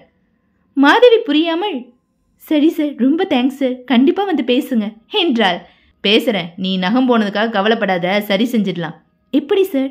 கடைகளில் செயற்கையா தயாரிச்சு விற்கிறாங்க, வாங்கி மாட்டிக்கிட்டா போதும், எடுப்பா இருக்கும் என்று நிமிர்ந்தபடி பரத் அரைக்கதவை தள்ளி பிடித்து இவர்களை முறைத்தபடி நின்ற சுசீலாவை பார்த்தான். பனியனில் யூனிவர்சிட்டி ஆஃப் மெட்ராஸ் என்று இருந்தது. உள்ளே நுழைந்த சுசீலா, மாதவி, காலையில வந்தது என்ன அரட்ட, உன் சீட்டுக்கு போ என்று அனுப்பிவிட்டு ஸ்டூலில் இருந்து இறங்கிய ரவியை, போய் காஃபி வாங்கிட்டு வா என்று அனுப்பிவிட்டு பரத் அருகில் இருந்த நாற்காலியில் அமர்ந்து, கொஞ்சம் கூட விவஸ்தையே இல்லையா பரத் உங்களுக்கு? விவஸ்தை கெட்டத்தனமா இப்ப என்ன நடந்து போச்சு? ஒரு பாஸ் தன் ஸ்டாஃப் கிட்ட பேசுறது கூட தப்பா? ஒரு 2 கட்டம் பையனை நடுவுல வச்சுட்டு என்னதான் பேசுறன்னு ஒரு லிமிட் இல்லையா? அதுலயும் மாதவி கல்யாணம் ஆனவ. சும்மா காயாத, என்ன தப்பா சொல்லிட்டேன்னு குதிக்கிற? அவளுக்கு ஹேர் ஸ்டைல் நாகரிகமா இருக்கணும்னு சொல்லி அட்வைஸ் பண்ணிருக்கீங்க, பொறுத்துக்கிட்டேன். நாகரிகமா ட்ரெஸ் பண்ணிக்கணும்னு அட்வைஸ் பண்ணிருக்கீங்க, பொறுத்துக்கிட்டேன். ஆனா இன்னைக்கு நீங்க பண்ணின அட்வைஸ் டூ மச். பரத்திற்கு புரியவில்லை. அப்படி என்ன சொல்லிட்டேன் இன்னைக்கு இந்த குதிக்கிறாய்வ? கடைசியாக மாதவிடம் சொன்னதை நினைத்து பார்த்தான். கடைகளில் செயற்கையா தயாரிச்சு விற்கிறாங்க, வாங்கி மாட்டிக்கிட்டா போச்சு, எடுப்பா இருக்கும். உடனே பரத் வாய் விட்டு சிரிக்க ஆரம்பித்தான். சுசி, உனக்கு முன்கதை சுருக்கம் தெரியாது. கடைசியா நான் சொன்னதை மட்டும் கேட்டுட்டு நீ வேற அர்த்தம் செஞ்சுக்கிட்டு என் மேல கோவப்படுற. அவ டென்ஷன்ல கடிச்சு கடிச்சு துப்பி தன்னோட விரல் நகத்தை எல்லாம் கொதறி வச்சிருந்தா. அதுக்குத்தான் செயற்கையா நகம் கடையில கிடைக்குதுன்னு சொல்லிட்டு இருந்தேன். நிஜமா அதுதானா? நீ மனசுல நினைச்சுக்கிட்டதும் அவளுக்கு பொருந்துங்கிறதுனால நீ அப்படி நினைச்சுக்கிட்ட. நிஜமா நான் நகத்தை பத்தி தான் பேசினேன் Suchi. Sorry Bharath, I am really sorry. புரிஞ்சுக்கோ, தப்பு என்கிட்ட இல்ல, உன் நினப்புல தான் இருக்கு என்ற பரத் ஒலித்த டெலிஃபோனை எடுத்தான். ஹலோ, நான் இன்ஸ்பெக்டர் சைமன் ராஜ் பேசுறேன். குட் மார்னிங் சார், நான் பரத், சொல்லுங்க. குற்றவாளி ரொம்ப கிளவர். கத்தியில கைரேகை இல்லை, ஸோ கிளவுஸ் பயன்படுத்தியிருக்கணும். பாத்ரூம்ல இருந்த வாஷ்பேஷன்ல ஒட்டியிருந்த சிகப்பு துணுக்களை சுரண்டி லேபுக்கு அனுப்பிச்சு பார்த்ததுல அது ராஜியோட ரத்தம் தான். போஸ்ட்மார்ட்டம் ரிப்போர்ட்ல புதுசா தகவல் எதுவும் இல்லை. ராஜியோட ரூமை தழகீழா புரட்டி பார்த்தாச்சு. டைரி எழுதுற பழக்கம் அவளுக்கு கிடையாது. வேற எந்த க்ளூவும் இல்லை. ராஜியோட அண்ணன்கிட்ட இருந்து தகவல் எதுவும் கிடைக்கலையா? காலையில வந்தார், பதறி போயிட்டார். எந்த கேள்விக்கும் பதில் சொல்ற மனநிலைமையில அவர் இல்ல. ஒரே தங்கச்சி, சின்ன வயசுல இருந்து இவர் தான் தூக்கி வளர்த்திருக்கார். சுவத்துல தலையை முதிக்கிட்டு அழுது எனக்கே கலங்கி போச்சு. போஸ்ட்மார்ட்டம் முடிஞ்சதும் பாடியை வாங்கி அவர்கிட்ட ஒப்படைச்சிட்டேன். கிரிமேஷன் முடிஞ்சது. இப்ப அவர் வீட்டுல இருந்து தான் பேசுறேன். அவரை விசாரிச்சுட்டு இருக்கேன். இஃப் யூ ஆர் இன்ட்ரெஸ்டட், வரீங்களா? நேற்று ரொம்ப இன்வால்வ்டா இருந்ததுனால சொல்லணும்னு தோணுச்சு. வரேன் சார். நானே உங்களுக்கு ஃபோன் செய்யணும்னு இருந்தேன். ஒரு புதிருக்கு விடை தெரிஞ்சுக்கிற சுவாரஸ்யம் எல்லாருக்கும் இருக்கும் தானே, நான் வரேன் என்று வைத்தான் பரத். இங்க ராஜி வீட்டுக்கா? ஆமா. கேஸ் இப்ப போலீஸ் கேஸ் ஆகி இன்ஸ்பெக்டர் சைமன் ராஜ் முழு வேகத்துல இறங்கிட்டாரே. நேத்து நமக்கு பட்டதை சொல்லியாச்சு, வந்தாச்சு. இன்னும் எதுக்கு இந்த கேஸை துரத்திக்கிட்டு? 4 வார்த்தை தான் பேசினாலும் அந்த குரல் என்னால மறக்க முடியாது சுசி. என்னோட போன்ல பேசின ஒரு பொண்ணை நேர்ல சந்திக்க போய் பெணமா சந்திச்சேன். கொடுமை. குற்றவாளி புத்திசாலித்தனமா தன்னை அடையாளம் கட்டுற கேசட் எடுத்துட்டு போனது எனக்கு விடப்பட்ட சவால் சுசி. அந்த ரத்த வட்ட ராஜி எனக்கு தகவல் சொல்றதுக்காக போட்டு காட்டினது. அவன் சாமர்த்தியமா தப்பிச்சுட்டா அது சரியா? உன்னை கூப்பிடல, நான் மட்டும் போறேன். என்ன இவ்வளவு எமோஷனல் ஆயிட்டீங்க? விட்ட ராஜை எரிச்ச சுடுகாட்டுக்கு போய் சாம்பல் மேல சபதம் செஞ்சு சத்தியம் பண்ணிடுவீங்க போல இருக்கே. வர்றேன், உங்களுக்கு நான் இல்லைன்னா கையொடிஞ்ச மாதிரி இருக்கும் என்று புறப்பட்டாள் சுசீலா. நீ கூட இல்லைனா கை மட்டும் இல்ல சுசி, எல்லாமே ஒடிஞ்ச மாதிரி தான் இருக்கும். வா. பை த பை, போறது துக்கம் நடந்த வீடு. அதுக்கு என்ன? நீ முதல் பட்டனை போட்டுக்கிறது நல்லது. அத்தியாயம் 11. சுந்தர் வீட்டு வாசலில் பந்தல் போடப்பட்டிருந்தது. வாடகை நாற்காலிகளில் துக்கத்திற்கு வந்த உறவினர்கள். பார் மூடப்பட்டது. நாஞ்சிலர் கவிதை, ஹர்ஷத் மெஹ்தாவின் 1 கோடி என்று துக்கம் நீங்களாக எல்லாம் நடுவில் வெற்றிலை பாக்கு தட்டு வைத்து பேசிக் கொண்டிருந்தார்கள். வீட்டிற்குள் ஹால் சுத்தம் செய்யப்பட்டு ராஜியின் புகைப்படத்திற்கு பெரிய மாலை போடப்பட்டு ஊதுபத்தி புகைந்து கொண்டிருந்தது. மாடியில் இருந்த அறையில் பரத் சுசிலாவை வரவேற்று அவர்களை என்ஜினியர் சுந்தருக்கு அறிமுகம் செய்து வைத்தான் பாலாஜி. இன்ஸ்பெக்டர் சைமன் ராஜ் புன்னகைத்தார். சுந்தர் முகம் வீங்கி இருந்தது. கண்கள் சிவந்திருந்தன. இவ்வளோ தூரம் சீரியஸா அந்த ஃபோன் காலை நான் நினைக்கல சார். இல்லைன்னா ராஜியை தனியா விட்டுட்டு திருச்சி போயிருக்க மாட்டேன். முதல் ஃபோன் கால் வந்தப்ப நீங்க இருந்தீங்களா என்றான் பரத். இல்ல, நான் ஆபீஸ்லேருந்து வந்ததும் ராஜி சொன்னா. ஒரு தடவை சந்திச்சிருக்கிறதா அவன் சொல்லியிருக்கானே. ஆனா ராஜிக்கு குரலை வச்சு ஞாபகத்துக்கு கொண்டு வர முடியல. சரி, அடுத்த 2வது தடவை அவன் ஃபோன் செஞ்சதும் இவங்க பார்க் போனதும் அதுக்கப்புறம் நடந்ததும் பாலாஜி விவரமா உங்ககிட்ட சொல்லியிருப்பாரு. நீங்க என்ன நினைக்கிறீங்க அதை பத்தி? அவனுக்கு மனநிலைமையில ஏதோ கோளாறு இருக்கணும் சார். சாதாரண மனுஷன் இப்படி நடந்துக்குவானா? யாரும் யாரையும் விரும்பலாம். அவன் என் தங்கையை விரும்பியிருக்கான். ஆனா ராஜி பாலாஜி நேசிக்கிறது தெரிஞ்சும் ஒரு சாதாரண மனுஷன் மனசுக்குள்ள சோகத்தை விழுங்கிக்குவான். இவனும் ஃபோன் செஞ்சு மிரட்டுற மாதிரி பேசினான். அவன் யாரா இருக்கலான்னு உங்களால ஏதாவது யூகம் செய்ய முடியுதா என்றாள் சுசீலா. முடியல. உங்க வீட்டுல வெஸ்டர்ன் மியூசிக் கேசட் ஏதாவது இருந்ததா? இப்பதான் இதை பத்தி விவரம் சொல்லி இன்ஸ்பெக்டர் கேட்டாரு. எங்கள் வீட்டில் எனக்கும் சரி ராஜிக்கும் சரி அப்படி கேசட் வாங்கி போட்டு பார்க்குற அளவுக்கு டேஸ்ட் இல்லை. வெஸ்டர்ன் மியூசிக் நான் ஐஸ்கிரீம் கடையில் போகிறப்ப ரசிக்கிறதோட சரி. சார், ஏத்த வீட்டு டாக்டர் கேட்டிருக்கார். நானும் ஃபோனில் கேட்டேன். உங்கள் சிஸ்டர் ஒரு வீடியோ கேசட் அந்த சமயம் பார்த்துட்டு இருந்திருக்கா. இதில் மாற்றம் இல்லை. அது சினிமா இல்லை, மைக்கேல் ஜாக்சனோட பேட் கேசட்டில் உள்ள பாட்டு. புரியலை சார், அந்த மாதிரி எந்த வீடியோ கேசட்டும் எங்கள் வீட்டில் இல்லை. ஒருவேளை ராஜி தன்னோட ஃப்ரெண்ட்ஸ் யார்கிட்டயாவது அப்படி ஒரு கேசட்டை வாங்கிட்டு வந்து பார்த்துட்டு இருந்திருக்கலாம். நீங்கள் எந்த வீடியோ லைப்ரரியில் மெம்பர்? கேட்டுட்டேன் பரத். இதே தெருவில் வீடியோ ட்ராக்ஸ்னு பேரான். ஆனால் கேசட்ஸ் எடுத்து ரொம்ப நாள் ஆச்சுன்னு சொல்கிறாரு. நான் அந்த கடையில் போய் விசாரிச்சுட்டும் வந்துட்டேன். ராஜியை நல்லா தெரிஞ்சிருக்காங்க. 1 மாதத்துக்கு முன்னாடி ஒரு தடவை வந்து கேசட் எடுத்துகிட்டு போனது தானா. அதுக்கப்புறம் வரவே இல்லைன்னு சொல்கிறாங்க. அந்த கடையில் மைக்கேல் ஜாக்சன் வீடியோ கேசட்டே இல்லை என்றாள் இன்ஸ்பெக்டர் சைமன் ராஜ். ராஜியோட நெருக்கமான ஃப்ரெண்ட்ஸ் யாரு? அவளுக்கு ஃப்ரெண்ட்ஸ் கம்மி தான். கம்ப்யூட்டர் கிளாஸில் இவளோட படிக்கிற சிந்துஜா, பத்மினி 2 பேரும் அடிக்கடி ஃபோன் செய்வாங்க. வீட்டுக்கு வந்திருக்காங்க. இவளும் அவங்க வீட்டுக்கு போயிருக்கா. அப்புறம் பக்கத்து வீட்டில் பாமான்னு ஒரு பொண்ணு இருக்கு. அதோட நல்லா பேசும், பழகும். விசாரிச்சிட்டிங்களா என்றான் பரத் சைமன் ராஜை பார்த்து. இன்னும் இல்லை, இப்பதான் சொல்றாரு. இவர் சொல்ற சிந்துஜா பத்மினிய பாலாஜிக்கு தெரிஞ்சிருக்கணுமே. நல்லா தெரியும் சார், வீடு கூட தெரியும் என்றான் பாலாஜி. பாமாவை நாங்க பாக்குறோம், நீங்க பாலாஜி அழைச்சிக்கிட்டு அந்த 2 பேர் வீட்லயும் போய் விசாரிச்சுட்டு வந்துடுறீங்களா சார்? தன் தோழிகள் யாருக்கிட்டையாவது சமீபத்தில் நடந்த ஃபன்னி மேட்டர்ஸை வந்துட்டு அவங்க ஷேர் பண்ணியிருக்கலாம் என்றான் பரத். மேலும் சுந்தரிடம் விசாரித்துவிட்டு அவர்கள் எழுந்து கொண்டார்கள். பக்கத்து வீட்டில் கேட்டை தொட்டதும் நாய் குரைத்தது. ஜூலி சும்மா இரு என்று வந்த அம்மாவிடம் விவரம் சொன்னதும், ஒன்னு செய்யாது வாங்க. ராஜி விஷயம் கேள்விப்பட்டதுலேருந்து பாமா பிரம பிடிச்ச மாதிரி ஆயிட்டா. ஒரே அழுக, லேசா ஜுரம் கூட வந்துருச்சு. கேப்சியூல் சாப்பிட்டு படுத்திருக்கா, உட்காருங்க கூப்பிடுறேன் என்று சொல்லிக்கொண்டு உள்ளே நுழைந்தார். உட்கார்ந்த பரத் சுசீலாவிடம், ஒரு சின்ன பந்தயம் வச்சுக்கலாமா? என்ன? பாமா பிளாக் பெல்ட் தான் நான் சொல்றேன். கராத்தே ஸ்டூடெண்டாவ? யார் சொன்னா? அந்த பிளாக் பெல்ட் இல்ல சுசி என்று மேற்கொண்டு விவரம் சொல்ல முற்படும் முன்பாக பாவாடை தாவணியில் வெள்ளை ஜாக்கெட்டும் பிளாக் பெல்ட்டுமாய் தலை களைந்த முகம் களைந்த பாமா வந்தாள். சுசீலா அறிமுகப்படுத்திக் கொண்டு விசாரிக்க வந்ததாக சொன்னாள். எனக்கு தெரிஞ்சதை சொல்றேன் என்றாள் பாமா. உங்க வீட்டுல உங்களை உபச்சாரம் பண்ணணுமா? முதல்ல உட்காருங்க. இப்பவும் ஜுரம் இருக்கா என்றான் பரத். லேசா இருக்கு. ராஜி கொலை செய்யப்பட்டதோட பின்னணி தெரியுமா உங்களுக்கு? எதிர் வீட்டு டாக்டர் சடுகுப்பன் சொன்னாரு. யாரோ ஒருத்தர் ஃபோன் பண்ணி மிரட்டி பேசினானா, லவர் கூட பழகாதேன்னு சொன்னானா. அதான் பாமா பாலாஜி லவ் பண்ணது. சாரி, ராஜி பாலாஜி லவ் பண்ணது உங்களுக்கு தெரியும்ல? தெரியும், ராஜியே சொல்லியிருக்கா. கொலைகாரன் ஒரு தடவை ராஜியை சந்திச்சு பேசியிருக்கிறதா பேச்சுக்கு நடுவுல சொல்லியிருக்கான். நடந்ததையும் அவனோட பேச்சுக்களையும் வச்சு பார்க்குற போது நிச்சயமா அவன் நார்மலான மனநிலைமையில உள்ளவன் மாதிரி தெரியல. ராஜி கிட்ட சமீபத்தில் யாராவது அப்நார்மலா நடந்துக்கிட்டது உண்டா? அப்படி ஏதாவது விசித்திரமான சம்பவம் அவ சொல்லியிருக்காளா? விசித்திரமான சம்பவம்னா என்று நெற்றியில் லேசாக விக்ஸ் தடவுவது போல 2 விரல்களால் தடவிக்கொண்டு யோசித்த பாமா, ஒரு தடவை இவன் முப்பட்டு ஓடிட்டு போனப்ப கிரீன் சிக்னல் விழுறதுக்கு முன்னாலேயே ரோட கிராஸ் பண்ணினானா. சரி, டிராஃபிக் கான்ஸ்டபிள் ஓரங்கிட்ட சொல்லிட்டு கிட்ட வந்து கேஸ் எழுதிக்க இருந்தாராம். இவ கெஞ்சினாளாம். ஆனா பிடிவாதமா இருந்தாராம். அவசரமா போக வேண்டியிருந்தது சார்னு சொன்னாளாம். அப்படி என்ன அவசரம்னாராம். என் லவ்வர் கடற்கரையில வெயிட் பண்ணுவாரேன்னு வேகமா போயிட்டேன்னு இவ சொன்னதும் அவர் சிரிச்சிட்டாராம். நானும் ஒரு பொண்ணை லவ் பண்றேன், சரி சரி போமா, ஆல் தி பெஸ்ட்னு சொல்லி வாழ்த்தி அனுப்பிச்சாராம். சுசீலா பரத் முகம் பார்த்து சலிப்பு காட்டினாள். ஆனால் பரத் முகத்தில் உற்சாகம் குறையாமல், அப்புறம் இது மாதிரி வேற ஏதாவது என்றான். வேற போன வாரம் அவங்க அண்ணன் பர்த்டே கொண்டாடினார் சார். மொட்டை மாடியில் பந்தல் போட்டு தடபுடலான பார்ட்டி. இன்ஜினியர் சைடோட ஃப்ரெண்ட்ஸ் நிறைய பேர் வந்திருந்தாங்க. பார்ட்டிக்கு என்னையும் இன்வைட் பண்ணியிருந்தா ராஜி. பார்ட்டியில் அவள் வயலின் வாசிச்சா. பார்ட்டி முடிஞ்ச மறுநாள் ரொம்ப பிரமாதமாக இருந்துச்சுன்னு நான் சொன்னேன். உங்கள் அண்ணனுக்கு எல்லாருமே ரொம்ப டீசெண்டான ஃப்ரெண்ட்ஸுன்னு சொன்னேன். அப்போ அவள் ஒரே ஒருத்தனை தவிரன்னு சொன்னான். பரத் சுவாரஸ்யமாகி, அப்புறம் என்றான். பார்ட்டிக்கு வந்ததுலேருந்து திரும்ப போகிறது வரைக்கும் ஒருத்த மட்டும் ராஜியை வெச்சக்கன் வாங்காமல் முறைச்சு பார்த்துட்டு இருந்தானா. அப்படியே மேலே பாஞ்சிடுற மாதிரி ஒரு வெறி பார்வையான். அது மட்டும் இல்லாமல் பார்ட்டி முடிஞ்சு எல்லாரும் புறப்பட்டு போனப்ப, நீங்கள் நல்லா வயலின் வாசிச்சிங்கன்னு சொல்லிட்டு போனாங்க சில பேர். ஆனால் அந்தாள் மட்டும் யூ ஆர் வெரி பியூட்டிஃபுல்னு சொன்னானா. இவளுக்கு சங்கடமாக போயிடுச்சான். ஆத்திரத்தை அடக்கிட்டு தேங்க்யூன்னு சொன்னாலாம். அப்புறம் அவன் இவளோட துப்பட்டால நீட்டிட்டு இருந்த ஒரு நூலை பிடிச்சு இழுத்து வச்சுக்கிட்டு உங்கள் ஞாபகார்த்தமானு சொல்லி பாக்கெட்டில் போட்டுக்கிட்டு போயிட்டானா. பரத் முகத்தில் மூளையில் இன்று சகல பாகங்களிலும் பிரகாசமானான். அவனை பற்றி அடையாளம் சொன்னாளா ராஜி? இல்லை, நானும் கேட்டுக்கல. பார்ட்டி நடந்தப்ப ஒருத்த முறைக்கிறத பற்றி எதுவும் சொல்லலையா? இல்லை, மறுநாள் பேச்சு வந்தப்பதான் சொன்னான். நேத்தே சொல்லியிருந்தா அந்த ஆளு 4 வார்த்தை கேட்டிருக்கலாமேன்னு நான் சொன்னேன். ஃபங்க்ஷனில் உள்ள கலகலப்பு கெட்டு போயிடக்கூடாதுன்னு பேசாமல் இருந்துட்டதா சொன்னான். பார்ட்டியில் வீடியோ கவரேஜ் எதுவும் செஞ்சாங்களா? ஆமாம். கை கொடுங்க பாமா. இல்லை வேணாம், பரவாயில்ல சுசி, வா, புதிர் விலகுது. இனிமேல் ராஜியோட அண்ணனை தான் விசாரிக்கணும் என்றான் பரத். ரொம்ப தேங்க்ஸ், நீங்கள் போய் படுத்துக்கோங்க.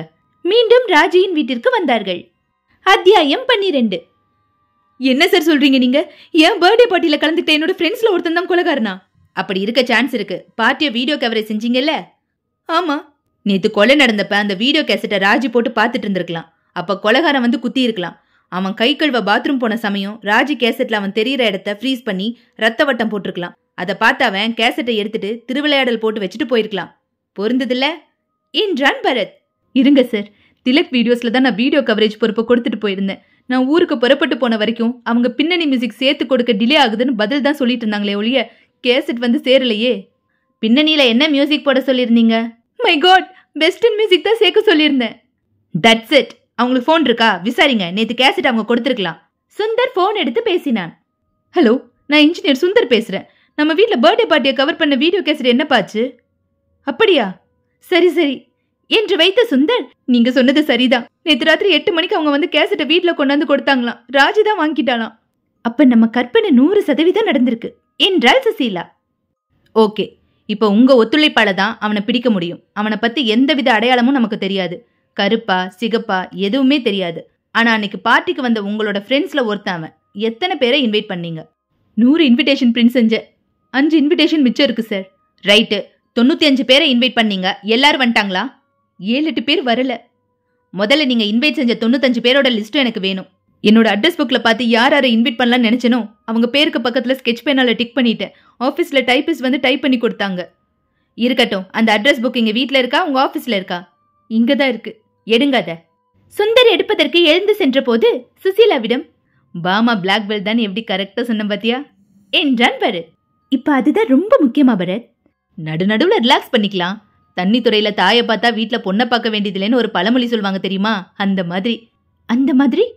அம்மாவே பிளாக் பெல்ட்னா பொண்ணு நிச்சயமா பிளாக் பெல்ட் தான் தீர்மானிச்சேன். பந்தயம் கட்டாம போயிட்டியே. எதுக்கு பந்தயம் என்று அட்ரஸ் புக்குடன் வந்தான் சுந்தர். சார், உங்க ஃப்ரெண்ட்ஸ்ல இதை யார் பண்ணிருக்கலான்னு உங்களால யூகம் பண்ண முடியலையா? இல்ல சார், என்னோட ஃப்ரெண்ட்ஸ் எல்லாருமே ரொம்ப டீசென்டானவங்க. பாதி பேர் என் கஸ்டமர்ஸ். சரி சுசி, சார் சொல்ல சொல்ல பேர்களை மட்டும் தனியா ஒரு பேப்பர்ல எழுதிட்டு வா. சுசீலா பேப்பரும் பேனாவும் எடுத்துக்கொண்டு தயாரானாள். சுந்தர் அட்ரஸ் புக்கை அகரவரிசைப்படி புரட்டி அண்ணாமலை, ஆனந்த், அப்பா சுவாமி என்று சொல்ல துவங்க பரத் ஒரு சிகரெட்டை பற்ற வைத்துக் கொண்டு சாய்ந்து அமர்ந்து கொண்டான். நிமிடங்கள் நகர்ந்தன. எல்லாம் சொல்லி முடிச்சிட்டேன். எத்தனை பேர் வந்திருக்கு சுசி? 95. ரைட்டு, இதுல பார்ட்டிக்கு வராதவங்க பேரெல்லாம் அடிச்சிடுங்க. உங்களுக்கு தான் தெரியும் யார் யார் வரலன்னு. சுந்தர் லிஸ்டை வாங்கி பார்த்து வராத 8 பேர்களின் பேர்களை அடித்தான். ரைட்டு, போன்ல அவன் ராஜிகிட்ட தன்னை கல்யாணம் பண்ணிக்க சொல்லி கெஞ்சிருக்கான். அநேகமா அவன் கல்யாணம் ஆகாதவனாத்தான் இருக்கணும். இப்ப இந்த லிஸ்ட்ல கல்யாணம் ஆனவங்க பேரெல்லாம் அடிச்சிடுங்க. சுந்தர் அடிக்க துவங்கினான். 43 பேருக்கு கல்யாணம் ஆகியிருந்தது. Very good. மொத்தம் 95 பேரு. இதுல 8 பேர் வரல, மீதி 87 பேரு. இதுல 43 பேர் கல்யாணம் ஆனவங்க, மீதி 44 பேர். இந்த 44 பேர்ல ஒருத்தன் தான் கொலகாரன். சுசீலா உற்சாகமாய் கேட்டாள். இந்த 44 பேரோட கைரேகையும் வாங்கி இடைமறித்தான் பரத். பிரயோஜனம் இல்ல. கொலை ஆயுதத்துல கைரேகை இல்ல சுசி. அவன் கிளவுஸ் உபயோகிச்சிருக்கான். அவனோட டெலிபோன் மெரிட்ல பதிவு செஞ்சிருந்தா ஒவ்வொருத்தருக்கும் போன் செஞ்சு வாய்ஸ் ரெக்கார்டுல கொடுத்து கண்டுபிடிச்சிடலாம். அதுக்கும் சான்ஸ் இல்ல. அப்ப வேற என்ன வழி? இரு, இந்த வட்டத்தை இன்னமும் கூட சுருக்க முடியும் சுசி. அவன் ராஜிகிட்ட என்ன சொன்னா? பாலாஜி கை கட்டி சம்பளம் வாங்குறவன், நான் பல பேருக்கு சம்பளம் கொடுக்கறவன்னு சொல்லியிருக்கான். சோ சுந்தர் சார், இப்போ இந்த 44 பேர்ல வேலைக்கு போய் சம்பளம் வாங்குறவங்க பேரெல்லாம் அடிச்சிடுங்க. சுந்தர் ஒவ்வொரு பெயராக பேனாவை நிறுத்தி யோசனை செய்து அடிக்க துவங்கினான். 32 பேர்கள் அடிபட்டன. இப்போ இதுல மிச்சம் இருக்கிறது 12 பேர். அவன் வேலைக்கு ஒரு கார்ல போலான்னு சொல்லியிருக்கான். இதுல கார் இல்லாதவங்க பேரையும் ஒரே ஒரு கார் வச்சிருக்கிறவங்க பேரையும் அடிச்சிடுங்க. 8 பெயர்கள் அடிக்கப்பட்டன. கடைசியாக எஞ்சிருந்த 4 பேர்களையும் பார்த்தான். திருமலை, ராகவேந்திரன், சுமன், பத்ரிநாத். இந்த ஒவ்வொருத்தரை பத்தியும் சொல்லுங்க. திருமலை கோரமண்டல் சிமெண்ட் ஸ்டாக்கிஸ்ட், பரம்பரை பணக்காரங்க. அப்பா தம்பின்னு கூட்டு குடும்பம். 3 கார் இருக்கு, 2-3 வீடுகள் இருக்கு. பெசன் நகர்ல வீடு. ரைட். அடுத்து ராகவேந்திரன் வேலுச்சேரியில ஆப்செட் பிரிண்டிங் பிரஸ் வச்சிருக்கார். 2-3 பேர் பார்ட்னர்ஸ். 70 பேர் வேலை பார்க்குறாங்க. தெய்வ பக்தி உள்ளவர். இவரோட நான் வருஷம் ஐயப்பன் கோயில் போயிட்டு வருவேன். அப்புறம் சுமன் ஷேர் மார்க்கெட்ல புரோக்கர். ஷேர் விவகாரங்கள்ல புலி. எந்த கம்பெனி பத்தி கேட்டாலும் கடகடன் தகவல் சொல்லுவார். ஆபீஸ் மாம்பழத்துல இருக்கு. ஒரு காண்டஸா ஒரு மாருதி வச்சிருக்காரு. கடைசி ஆளு பத்ரிநாத். Granite business. கிண்டில பெரிய யார்டு இருக்கு. போனா மலைச்சு போயிடுவோம். வகை வகையா கிரைனைட்ஸ் கல்லுகளை அடுக்கி வச்சிருப்பார். எக்ஸ்போர்ட் கூட பண்றாரு. இவரும் இவரோட அண்ணனும் சேர்ந்து பிசினஸ் பாக்குறாங்க. கொஞ்சம் ரிசர்வ் டைப், அதிகமா பேச மாட்டார். இப்ப நீங்க என்ன செய்றீங்க? 4 பேருக்கும் வரிசையா போன் பண்றீங்க. பிசினஸ் விஷயமா உங்களை பாக்குறதுக்கு என் ஃப்ரெண்ட் ஒருத்தரை அனுப்பி வைக்கிறேன்னு சொல்லுங்க. 4 பேரையும் நாங்க சந்திக்கிறோம். சுந்தர் ஒவ்வொருவராக போன் செய்து பேசினான். பரத், இந்த 4 பேர்ல ராகவேந்திரனை இப்பவே லிஸ்ட்ல இருந்து அடிச்சிடலாம். அவர் சிங்கப்பூர் புறப்பட்டு போய் 3 நாள் ஆச்சான். வர்றதுக்கு இன்னும் 1 வாரம் ஆகுமா? நல்லதா போச்சு. இன்று மற்ற 3 பேர்களின் விலாசங்களையும் எழுதி கொண்டு எழுந்து கொண்டார்கள். அத்தியாயம் 13. காரை செலுத்தினாள் சுசீலா. அருகில் பரத் சிகரெட் புகையை ஜன்னல் பக்கம் ஊதினான். முதல்ல பத்ரிநாத்தை பாக்குறோமா? ஆமா, ஒரு சின்ன ஐடியா. என்ன? அவன் ராஜியோட நடவடிக்கைகளை கண்காணிச்சிருக்கான். அதனாலதான் ராஜி பாலாஜி லவ் பண்றது அவனுக்கு தெரிஞ்சது. அதே மாதிரி கொலைக்கு அப்புறம் போலீஸோட நடவடிக்கைகளை தெரிஞ்சுக்கவும் அவன் ஏதாவது ஏற்பாடு பண்ணிருக்கலாம். அதனால இந்த கேஸ்ல நீயும் நானும் இன்வால்வ் ஆயிருக்கோன்னு கூட அவனுக்கு தெரிஞ்சிருக்கலாம். அதனால நம்ம நேர்ல போக வேணாம். அதை விட வேற ஒரு சிம்பிளான பிளான் சொல்றேன். வண்டியை நம்ம ஆபீஸ்க்கு விடு. மூன்லைட் டிடெக்டிவ் ஏஜென்சி அலுவலகத்திற்கு வந்தார்கள். டெலிபோனை எடுத்து அருகில் வைத்துக் கொண்டான். ரிசீவரை எடுத்தான். கர்ச்சீஃப் போட்டுக்கொண்டு முதலில் பத்ரிநாத்துடன் பேசினான் பரத். வணக்கம் சார், என் பேர் குமரன். நான் திலக் வீடியோஸ்ல வேலை பார்க்குறேன். நான் உங்களை சந்திச்சு பேசணும் சார். குரலை வெகுவாக மாற்றிக்கொண்டான். என்ன விஷயம்? நான் போலீஸ்ட்ட போனா நீங்க ஜெயிலுக்கு போகணும் சார். What nonsense? என்ன வளர்ற? சார், நேற்று இன்ஜினியர் சுந்தர் சார் வீட்டில் பர்த்டே பார்ட்டியில் எடுத்த வீடியோ கேசட்டை நான் டெலிவரி கொடுத்தேன். அவர் சிஸ்டர் ராஜி வந்து வாங்கிட்டாங்க. நான் போயிட்டேன். பாதி வழி போனதும் பில்லு கொடுக்கறக்காக மறுபடியும் திரும்பி வந்தப்ப பெல் அடித்தா பதில் இல்லை. ஆனால் கேசட்லேருந்து மியூசிக் மட்டும் கேட்டுது. ஏன் திறக்கலேன்னு புரியல. எதிர் சைடில் இருந்த பெட்டி கடையில் சிகரெட் வாங்கி பற்ற வச்சுட்டு யோசிச்சப்ப அந்த வீட்டிலேருந்து நீங்கள் வெளியேறி போனீங்க. உங்களை பார்ட்டியில் நான் பார்த்துருக்கேன். வீடியோ கவரேஜுக்கு ஹெல்ப்பராக நானும் வந்திருந்தேன். மறுபடியும் நான் வீட்டுக்குள்ளே வந்து பார்த்தா ராஜி செத்து கிடந்தாங்க. நான் பயத்தில் ஓடியே போயிட்டேன். இப்போ போலீஸ்கிட்ட நான் உங்களை பார்த்ததை சொல்லட்டுமா என்றான் பரத். தம்பி, நீ ஏதேதோ சொல்கிற. நான் பர்த்டே பார்ட்டிக்கு தான் வந்திருந்தேன். அதுக்கப்புறம் இன்ஜினியர் வீட்டு பக்கம் போகல. அப்போ நான் உங்களை பார்த்ததை சொல்லட்டுமா? நான் என்ன நினச்சேன்னா, ஒரு 10,000 20,000 கிடைச்சா வாங்கிட்டு சைலண்ட்டாக இருந்துடலான்னு நினச்சேன். எனக்கு இதில் சம்மந்தமே இல்லைன்னு சொல்கிறேன். மிரட்டி பார்க்குறியா? நீ யார்கிட்ட வேணாலும் போய் சொல்லிக்க. பத்ரிநாத் எதிர்முனையில் படக்கென்று போனை வைத்தார். இவர் இல்லை சுசி, பயங்கரமான ரோஷக்காரராக இருக்காரு என்ற பரத் அடுத்ததாக திருமலையை போனில் அழைத்து அதே கதை வசனம் பேசி முடித்து, என்ன சார், நான் போலீஸ்க்கு போகட்டுமா இல்லை உங்களை பார்க்க வரட்டுமா என்ற போது சில வினாடி மௌனங்களுக்கு பின், நீ என் வீட்டுக்கு வர வேணாம். நீ ஒரு இடம் சொல்லு, நான் வரேன், அங்கே பேசிக்கலாம். அவசரப்பட்டு போலீஸ்கிட்ட போயிடாத. நான் மறுபடியும் ஃபோன் செய்கிறேன் சார் என்று ஃபோனை வைத்த பரத், பறவை மாட்டிக்கிச்சு சுசி, இப்போ அடுத்த ஃபோன் இன்ஸ்பெக்டருக்கு தான் என்றான். திருமலை அதிரடியாய் கைது செய்யப்பட்டான். அவன் வீட்டில் அந்த பார்ட்டி கேசட் கிடைத்தது. எல்லாம் ஒப்புக்கொண்டான். நினைச்சதெல்லாம் பணத்தால சாதிச்சே பழக்கம். பார்ட்டியில் ராஜியை பார்த்ததும் எனக்கு ரொம்ப பிடிச்சு போச்சு. விசாரிச்சதுல அவ லவ் பண்றது தெரிஞ்சது. மிரட்டின. பார்க்குக்கு அவ தனியா வராம பாலாஜியை கூட்டிட்டு வந்ததை பார்த்துட்டேன். கோபம் வந்துடுச்சு. கிடைக்க மாட்டான்னு நிச்சயம் ஆயிடுச்சு. அண்ணன் ஊர்ல இல்ல, தனியா தான் இருக்கேன்னு அவ போன்ல சொல்லியிருந்தா. கிளவுஸை மாட்டிட்டு கத்தியோட போய் வாயை பொத்தி குத்தினேன். சரிஞ்சு விழுந்தா. நான் போனப்ப பார்ட்டியில் எடுத்த வீடியோ கேசட் பார்த்துட்டு இருந்தா. அவளை தீத்துட்டு புறப்பட்ட சமயம் காலிங் பெல் அடிச்சுது. அமைதியா இருந்தேன். பாத்ரூம்ல ரத்த கரையா இருந்த கிளவுஸை கழுவிட்டு வந்தேன். அவள் டிவி கிட்ட கடந்தா. ஸ்க்ரீனில் பார்ட்டி கேசட்டில் நான் இருக்கிற ஃப்ரேமை ஃப்ரீஸ் பண்ணி என் தலைக்கு ரத்தத்தில் வட்டம் போட்டிருந்தா. நான் கேசட் எடுத்துட்டு வேற மாற்றிட்டு டிவியை மூடி வச்சுட்டு அவசர அவசரமாக புறப்பட்டு வந்துட்டேன். சைமன் ராய் சொன்ன நன்றிகளை வாங்கி பாக்கெட்டில் போட்டுக்கொண்டு திரும்பும் போது பரத் சொன்னான், ஆனாலும் சுசி கொஞ்சம் நேர்மையான கொலைகாரன். எப்படி? அவன் நினச்சிருந்தா கற்பழிச்சுட்டு கொலை செஞ்சிருக்கலாம். அப்படி செய்யல. ஏன்னு கேட்டேன். எனக்கு அவளை கல்யாணம் பண்ணிக்க தான் ஆசைன்னு சொன்னான். நல்ல வேலையா ராஜி செத்து போனான். ஒருவேளை உயிரோட இருந்து இவன் கட்டாயம் தாலி மாதிரி கட்டி பொண்டாட்டி ஆக்கியிருந்தான்னா அவஸ்தை. ஷோகேஸ் பொம்மை மாதிரி ஒரு நடமாடுற அழகு பொம்மையா அவளை வச்சுக்கிறது தான் அவன் நோக்கமா. மனசுல எத்தனை விதமான விரிசல் இருக்கு பாருங்க பரத். நீங்க கூட ஒரு சைக்காட்டிஸ்ட போய் வர்றது நல்லது. ஏன்? எதுக்கு? சதா சர்வ நேரமும் அழுக்கா பேசுறீங்களே. சுசி, நீ சொல்லி ஏதாச்சும் ஒன்னாவது நான் கேட்டதா இருக்கட்டும். நான் சைக்காட்டிஸ்ட் கிட்ட போறேன். ஒரே ஒரு கண்டிஷன். என்ன? கல்யாணம் ஆகாத சைக்காட்டிஸ்டா இருக்கணும். No problem. கண்டிஷன் 1ல ஏ, பொம்பளை சைக்காட்டிஸ்டா இருக்கணும் என்றான் பரத். உங்களுக்கு வைத்தியமே இல்ல பரத் என்றாள் சுசீலா. முற்றும். என்னங்க, கதை பிடிச்சிருக்கா? இந்த கதை, நான் சொல்ற விதம் இதெல்லாம் பிடிச்சிருந்ததுன்னா வழக்கமா சொல்றதுதான். இந்த சேனலை சப்போர்ட் பண்ணுங்க, லைக் பண்ணுங்க, கமெண்ட் பண்ணுங்க, ஷேர் பண்ணுங்க, சப்ஸ்கிரைப் பண்ணுங்க. உங்களோட கமெண்ட்ஸ் எல்லாம் பார்க்க எனக்கு ரொம்ப மோட்டிவேஷ்னலா இருக்கு. ஸோ உங்களோட சப்போர்ட் எனக்கு எப்பவுமே தேவை. தேங்க்யூ.